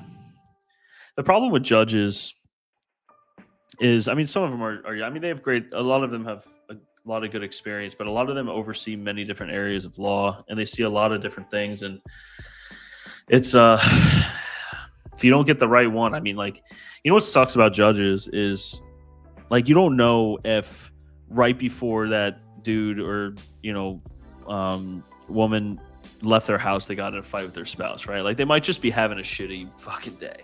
You know what I mean? And then you're dealing with that. So it's, I don't know. It's almost like you should have, I don't want to say multiple judges. I know there are those, and like SCOTUS, and the appellate courts have. I think it depends on the appellate court, but appellate courts have multiple judges. stuff. But the smaller, district courts and circuit courts, it's just like someone's having a bad day. Sucks. I know that they don't always put that in there, but I mean, you don't know. Your life might be dictated by someone cutting them off in the parking lot. I'll be there. Booked my room this week. Hell yeah, goat! I'm so excited for it. I can't wait. It's like less than a month away. It's exactly a month away, actually. Yeah, it's less than a month. I guess 25 days or 28 days. Okay, it's a month. We'll just go with a month. Vistang wants a clone, 100%. I just want one that's 2/3 my size in case it tries to take over. But yeah, I would love that. I would love one that can be trained. I've looked into it. It's one of these projects that never kind of got off. I've actually been kind of thinking about doing a live show on Friday afternoons, like early afternoons, like almost like a after lunchtime, like 1 p.m. style show where I just have a project, right? Where I have a language model, a local language model. I know I've talked about this before, but one that can learn on just you. You know what I mean? You feed it a lot of data on yourself. Like I said, we were just talking about OneDrive filled with like a ton of garbage, right? Like I have, 8 years of school papers, countless documents that I've written, that are in my writing style, I was always trying to be class clown, my sense of humor, in some of this stuff where if it learned from all of that, it could adapt answers to that. You know what I mean? And I would love something like that. Absolutely love something like that, because then you don't have to keep perfecting it. I know when there's an AI generated email that's sent back to me or a post on Twitter, you know what I mean? It's so clear. And you almost like read it differently. It's not personable because there is no personality with it. If that makes sense. Yeah. I've seen a short about ChatGPT able to see you and respond live. That was crazy. Yeah. Yeah. I think the first time the reality hit me with AI is when I was outside doing some yard work. Not really yard work. I was cleaning these rocks out of one of the palm trees, and I had my AirPods in, and I was like, right before I was doing that, I was running some numbers. I think it was for like AI or something, like how many, I have the 30 amp breaker with this many cards, how much can I safely put on this? And it was something like if I was writing it down on my notepad or I had an Excel doc open, I could do it. But I was like, you know what? I'm just going to try the talk feature that it had on the app. And I talked to the AI for like 10 minutes.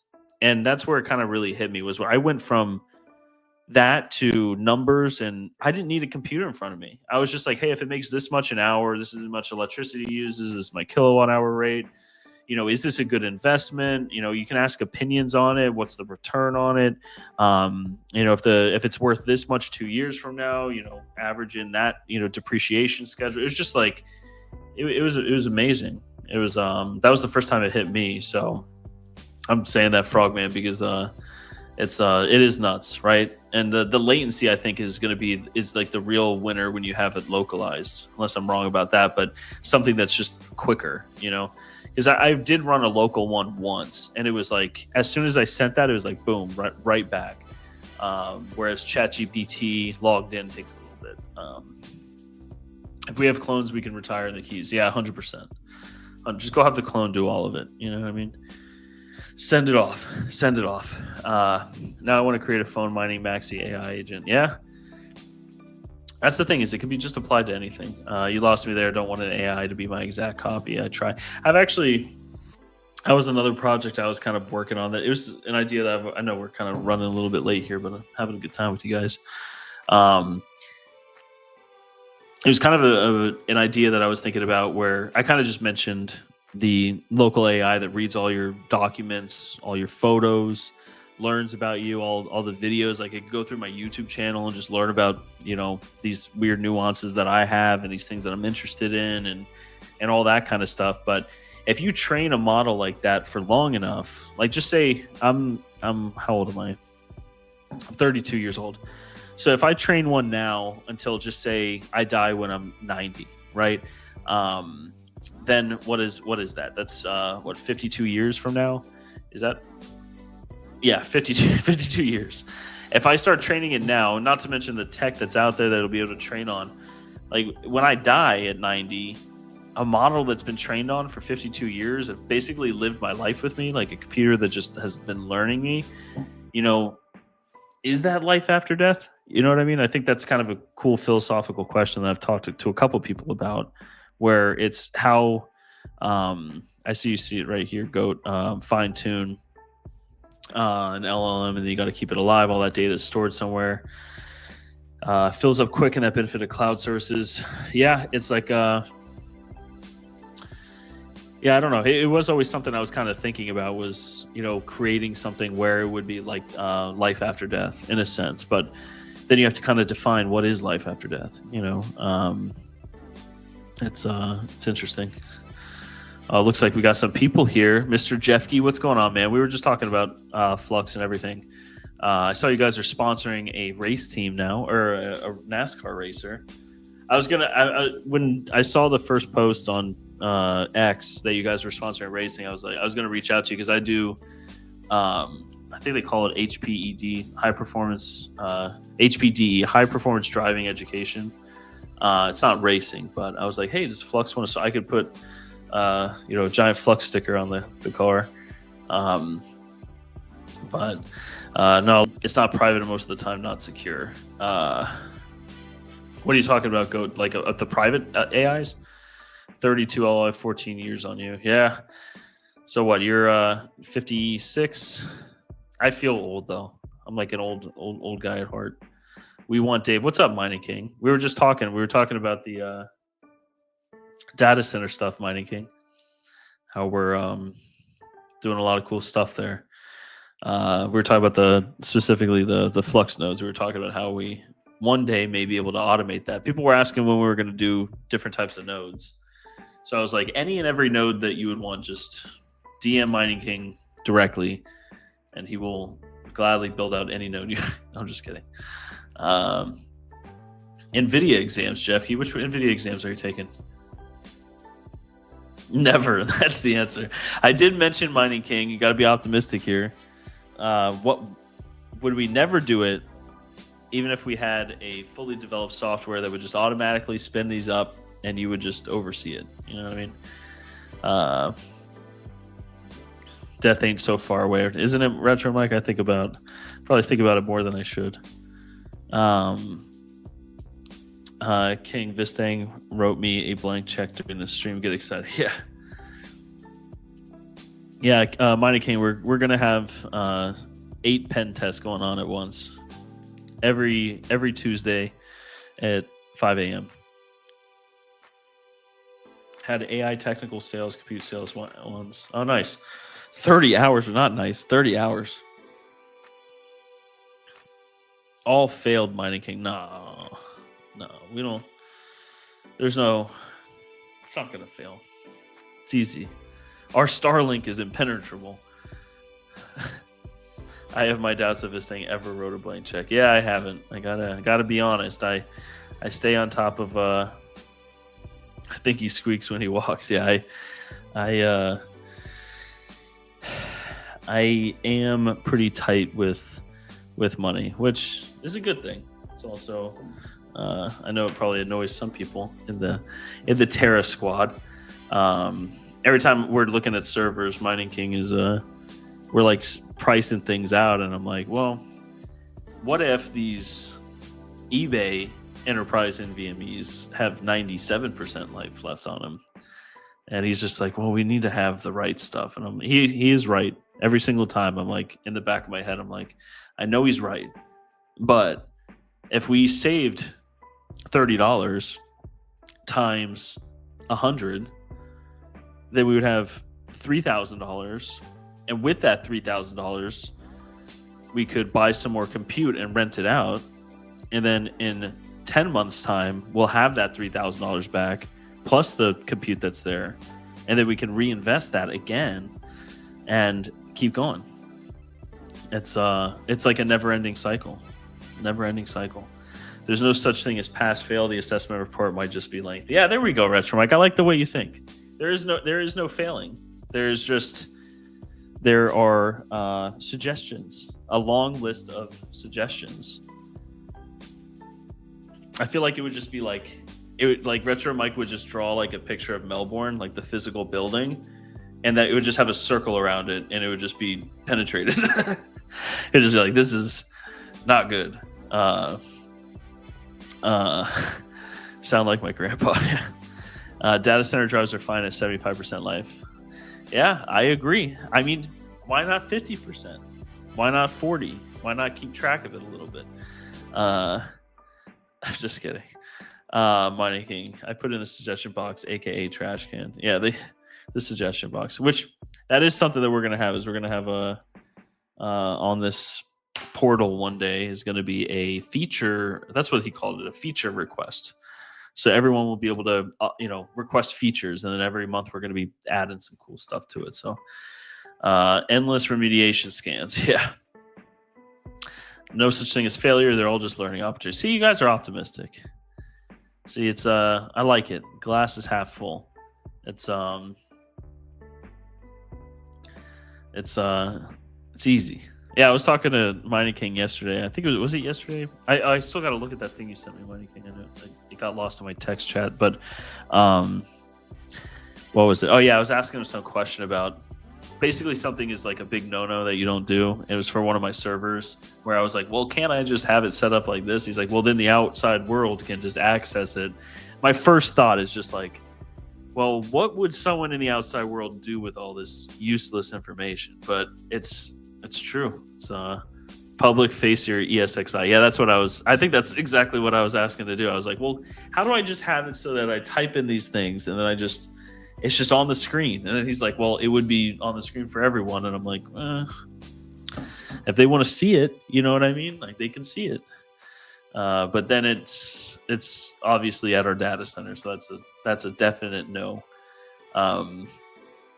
RAID equals backup. Yeah. GPURisers, I'm all about saving money, but at some point you got to ask yourself, what's your downtime worth? Yeah. I want to say Terra has learned that the hard way with stuff. So we have put in a lot of redundancies.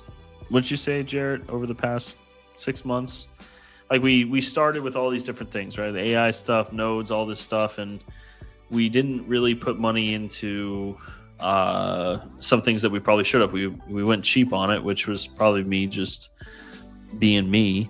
But I mean, we implemented a lot while still saving money. Wouldn't you say, Mining Kiing? Like we added a lot.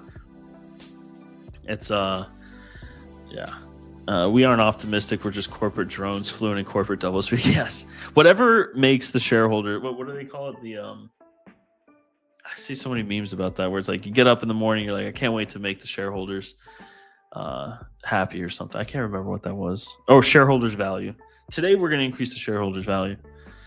If you do feature requests, you should do the ability to up and down vote so other customers can indicate how valid. That's actually a perfect way to put it. When I have a meeting every Friday with our dev, and I'm going to mention that to him. That's a good point, Retro Mike, because we were talking about that. I was like, well, how do we? And I think it was actually Mike that mentioned it. Hawk. He was like, well, if so many people mention it, right? Like, what's the top 5 that's like mentioned that month or something? Then we roll that out, right? So that's a good way to do it. We should actually have that like public, so that, yeah, that's exactly how it should be. You're genius, Retro Mike. It should be public, and then people can upvote it instead of typing out the same thing in a different word, different verbiage. Public face heuristics. I don't know. I do know. Yeah, I know it's bad. Whenever I need to choose what to do, I ask myself, what would Panda do, and do the opposite. Starbucks donation on tech page for everyone. Yeah. And we were thinking of some fun stuff. We bounced around the idea, and it's not off the table, but depending on maybe who you're talking to or who it might have little avatars of us, and Mining Kiing would have a little pickaxe and a big crown on him, and different loading pages. The little loading, instead of a circle going, it would be, like if you send I'll just say it because it is fun. But if it's like you're going to be able to send commands like to reboot your ASIC miner, and on the portal you don't have to interact with Foreman or anything. It'll push all the stuff back and forth. But like if you click like reboot miner, it would be funny, don't you think, Mining Kiing, if there's like a little animation of you with like a crown on and a pickaxe like running in circles. I think that would be kind of fun. I know you would like that too. Again, a feature. You guys are going to see a lot of feature requests in there that are just me, just in there with like fake names. Like, it'd be great if we had this. Oh, Mining Kiing, don't put the dots. You know it'd be fun. You know it'd be fun. Or like if the customer submits a complaint, it would just be like Mike popping up, like smiling. That'd be funny.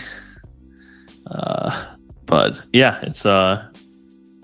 Let's see what the I'm gonna call it here in a little bit, guys. I just want to pull up the markets one last time, see where we're at, because we've been okay. It's still there, okay.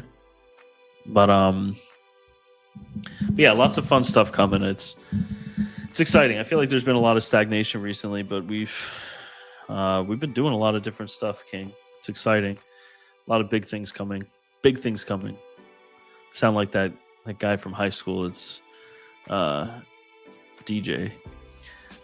You should team up with Mining Kiing. You should team up and make your own brand of coffee. King's Coffee, strong enough to put hair on your chest, give you a full beard, and awaken your inner Viking. Yeah, I always mess with. I think I know Mining Kiing's Starbucks order, actually. Probably because every time I talk to him, he's at Starbucks ordering it. But I've been with him long enough on too many trips that. What's it? A venti iced white mocha with blonde shots and no whip. And then like 2 of those or 3 of those a day.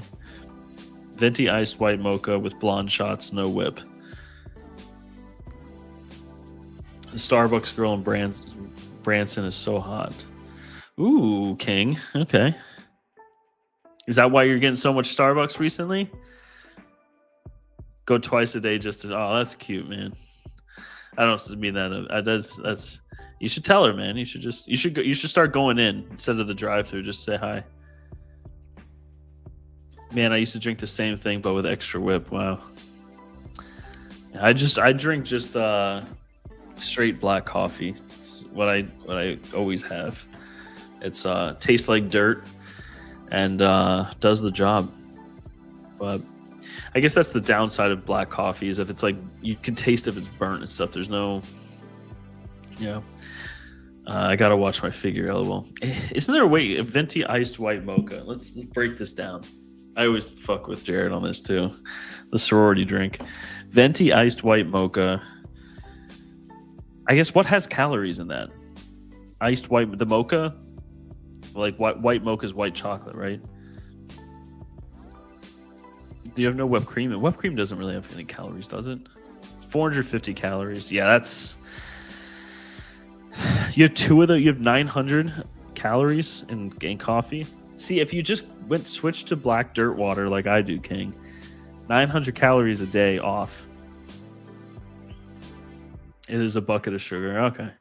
3 times a day is stalker status. Nah, not with that attitude, Retro Mike. Not with that attitude. You gotta change outfits every time you go too.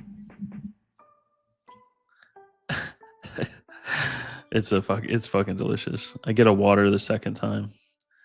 I'm a cheap bastard. Yeah, dude, if you want every single time I go get coffee at Starbucks, I also get a venti iced water. And so because my order at Starbucks is like $3.83 or something, and it's for a venti hot black coffee.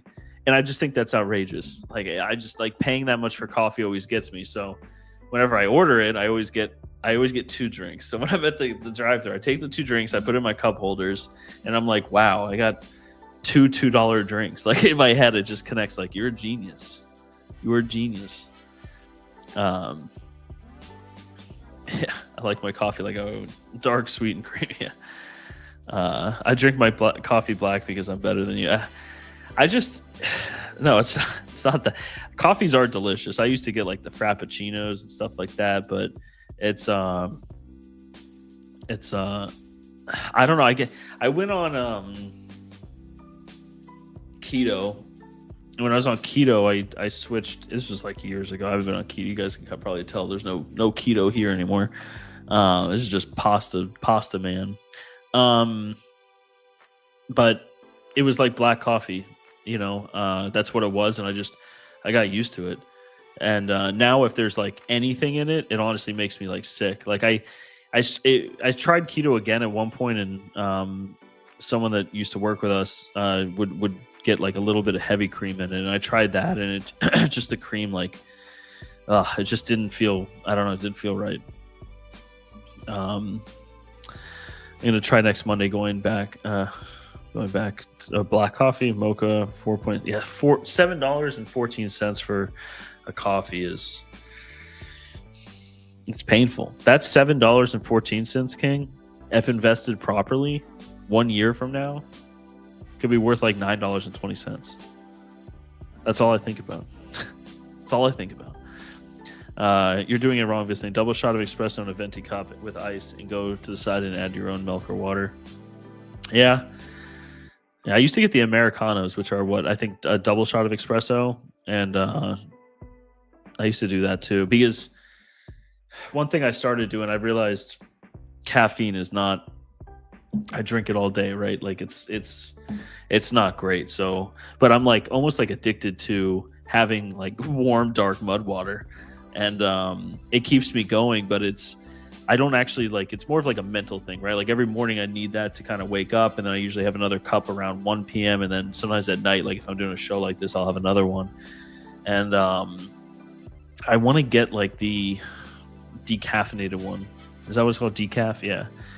Which you can actually get that at Starbucks, but it has to be, I think it has to be the Americano, like the shots of espresso. You get a shot of espresso and then another shot of decaf. They call it like a half calf, I think. Only the finest pasta from Olive Garden. Yes, exactly. Olive Garden is the closest thing to Italian Italy as possible. It's like you're there. It's like you're looking at the Coliseum. 75 cents a shot. Yeah, I think it's more than that. Or no, I don't know. I'm gonna do it 1 year, investing Starbucks every day into VO and Robinhood and see what. Yeah, do it. Just have it auto go, or do it. Doesn't Coinbase have that where you could buy like X amount of crypto a day or something like that? Auto investing. See how dumb I've been. Yeah, how much is 714? Let's do the math. We'll do the math live on stream here. 714 times 365. That's $2,600 a year if you get one every day, King. If you get two of them a day, that's a number I don't think you want to see. That's $5,200 a year if you do it every day. Which I don't want to say it, but invested properly would be worth about $7,000 the following year.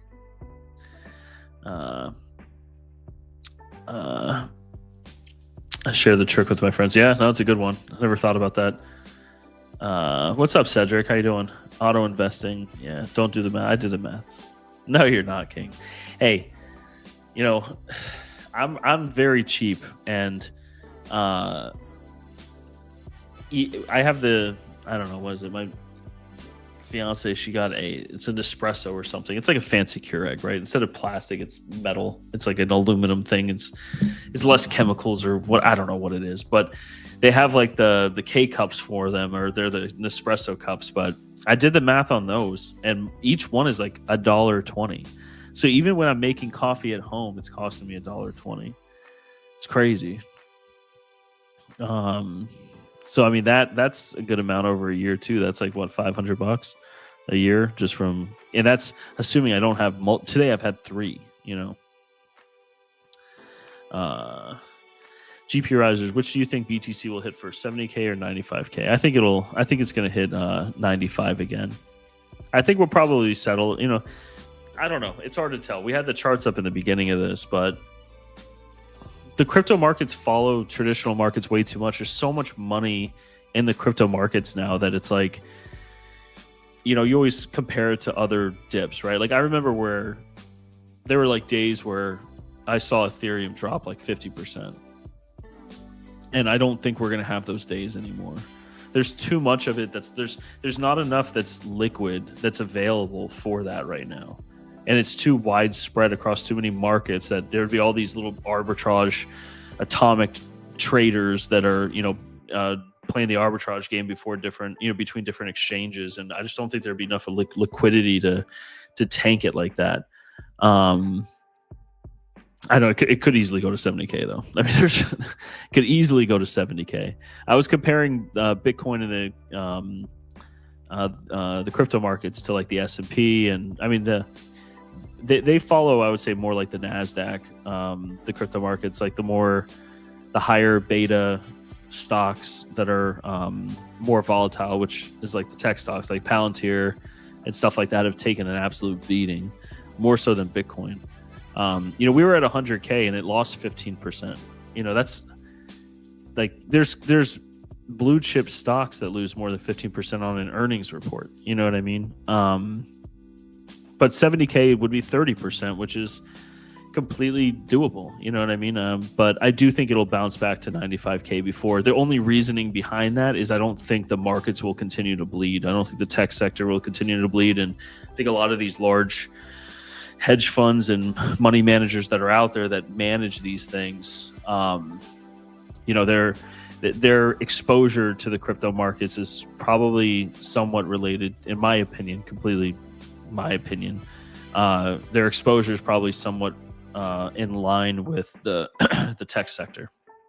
So if the tech sector continues to bleed and you see a lot of these blue chip tech companies having a lot of issues, then yeah, I think it'll go to 70K. But I mean, in times like I'm only holding Bitcoin right now, and if I had it in stocks, it would be probably worse off than Bitcoin.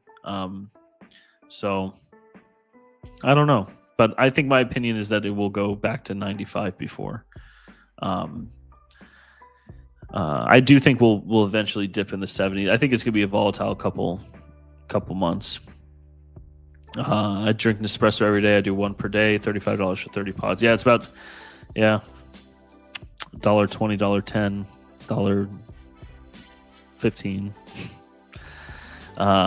Nespresso pods are aluminum, and that's what causes the natural foaming when it brews. Really? I didn't know that. That's interesting. I remember the K-Cups when they first came out. I was in college. I bought like the cheapest K-Cups you could buy. I didn't notice, but for like months, my coffee started tasting worse and worse, and I started looking, and it melted the plastic into like every coffee that I've ever had.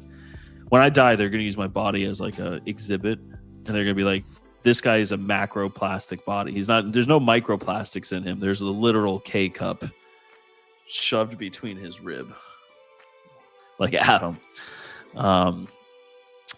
I'm going to drink Folgers. Yeah, 10 cents a cup. That's what I did for the longest time. I just brewed a pot of coffee and had it. But the only thing that's kind of stopped me from doing that is I overconsume like crazy. I used to be at like a pot of coffee a day. And I just got used to having it constantly in my hand. And it got bad. So now this at least limits me, because every time I have to open the cabinet, Jarrett, I got to open the cabinet, I look at it, I'm like, this is costing me $1.20, and that's what stops me. Whereas if I had a pot there, it's almost like the opposite. It's like, well, if I don't drink it, it's gonna waste 8 cents. No, I'm not that cheap, but BTC got that bounce back ability in it. Yeah, it will. My stock portfolio over the last year yielded 18.79%. Been pretty good for me. Yeah, no, that's great. I think they say 10% is the average. Like if you keep it in the S&P over like 10 years or whatever, I don't know, it's always these things, but yeah, it's 10% a year is supposed to be good. If you're doing above 10%, that's really good.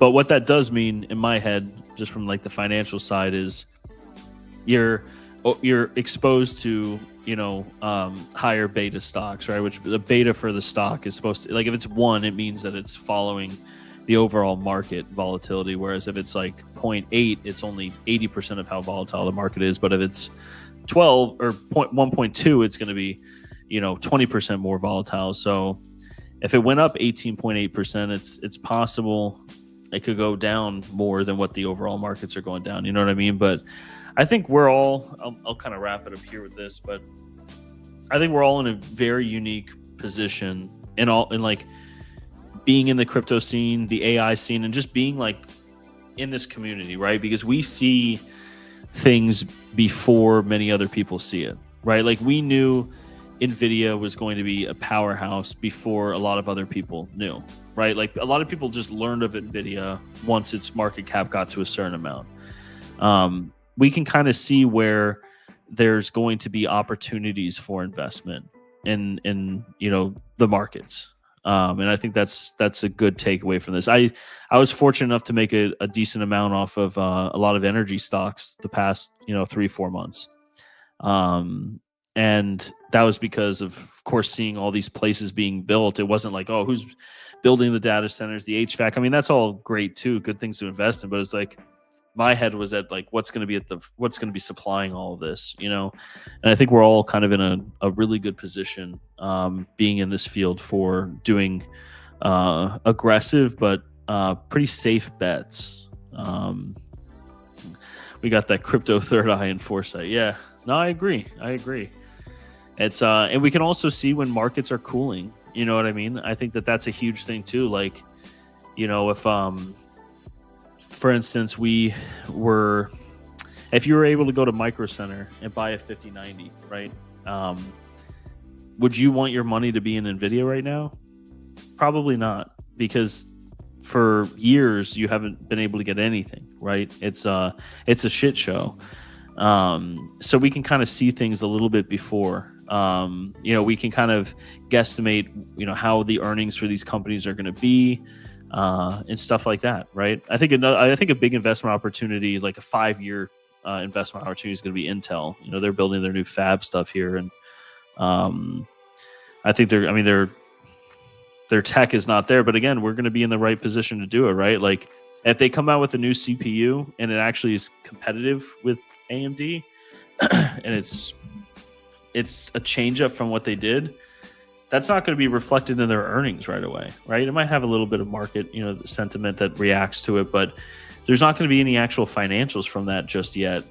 If anything, it's going to hurt leading up to it because their investment in R&D and the new equipment purchases and everything like that. So it's, I think, I'm kind of ranting because of the coffee, but we're in a unique position to set ourselves up for success.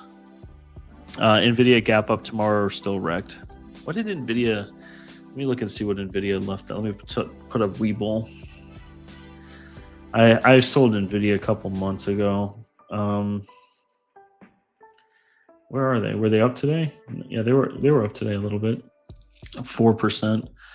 Oh, you're saying because of their earnings. Did their earnings report come out today? When is their earnings report? I forgot their earnings report was this week. Is it today or tomorrow? If it was today, I feel like 226. Oh, it was today then. What did they beat? I didn't even look at this. I mean, they're only down 1.5% at 420 today. Huh. That's the thing, is even if they beat, it's kind of like what, January 25. Yeah.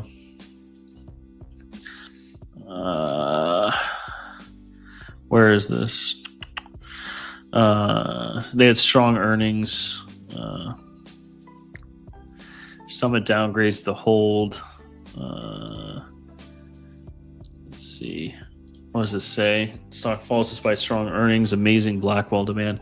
See, that's something we see too. Is like we know that the demand for AI is not going anywhere because we're constantly looking at expanding and doing this and doing that, and all the AIVs. We work close with PNY. There is sky high demand for these cards still. The data center cards, the price of them. We bought some L40Ss and A6000 ADAs. I want to say a year ago now, and those prices today are the same as they were a year ago. It's crazy. Yeah, it's just it's nuts. I completed today has just gotten away from me. Usually I'm always like interested to see that right when they release, but 4:20 a.m. here, but you got one rolled and sparked. that'll put you to sleep. But yeah, I don't know. I think we'll see 95K again. I think it was so comfortable in the 90s, and the markets are going to bounce back. They always do, and when that happens, Bitcoin's going to come back up with it. But I think we're probably going to be in this range for a long time, in my opinion. I don't think we're going to see 150K Bitcoin in 2025, but that's not me being bearish about it. It's just, I think, especially in the first year of this administration, I think there's going to be a lot of volatility, a lot of pressure, because in all honesty, the time to do that stuff is when things are at all-time highs. You have, some wiggle room a little bit, if that makes sense. I think the Bears is going to take a nice vacation. Yeah. I think me saying that I'm not a bear by any means, but it's I'm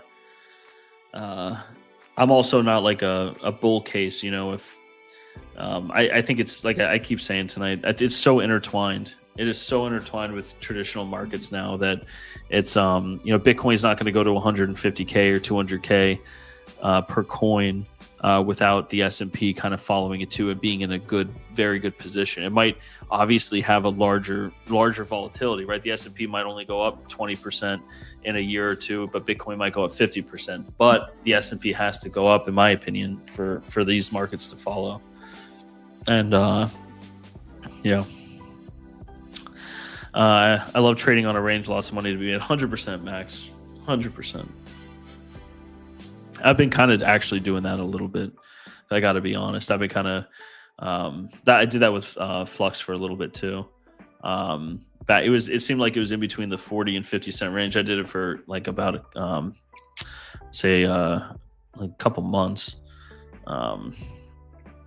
I am a ramble, so was born in my crypto. Yeah, but yeah, I don't know. Who knows? But lots of exciting stuff. We know that at least. But I look forward to seeing a bunch of you guys at Mining Disrupt. That's gonna be fun. And I don't have confirmation yet, but I do think Terra will have a presence at BTC Las Vegas, which will be tons of fun. So if a bunch of you guys go, let me know. Maybe we could set up a little event for Terra, and like the community and everything like that. I think that would be a lot of fun. And Nashville was fun. I love Nashville. I like Nashville more than Vegas, but Vegas, I think in May will be fun. I went to Vegas. Last time I was at Vegas was about a year and a half ago at CES, and that was crazy packed. So I'm actually looking forward to going to Vegas and being able to walk around and not be bombarded, But yeah, we'll keep you guys updated with all of that. And again, Dave sends his wishes. He is not feeling well tonight, so he's getting his rest. But I'm sure he'll be feeling good next week. It's hard to be sick for a week. So we'll be on his channel next week for Wired Wednesdays. And thanks for hanging out with me guys tonight. I know we've been going on for over 2 hours tonight. Normally these streams cut off way longer. So it's fun talking to you guys and having a good time. So GPURisers, let's get the guys in on it and split a big ass Airbnb in Vegas. Yeah, I'm 100% down. 100% down. They have a lot of cool Airbnbs in Vegas too that are like penthouses at like the hotels. It's really not that expensive when you split it up because there's like 5 rooms in these things, So I'll look into that too. But that's gonna be everything for me, guys. Again, thanks for hanging out with me tonight on a solo show.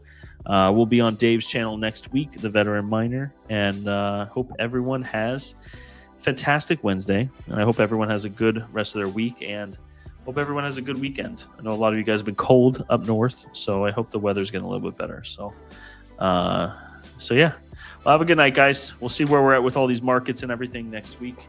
But take it easy, guys. Have a good night, and see you guys next week.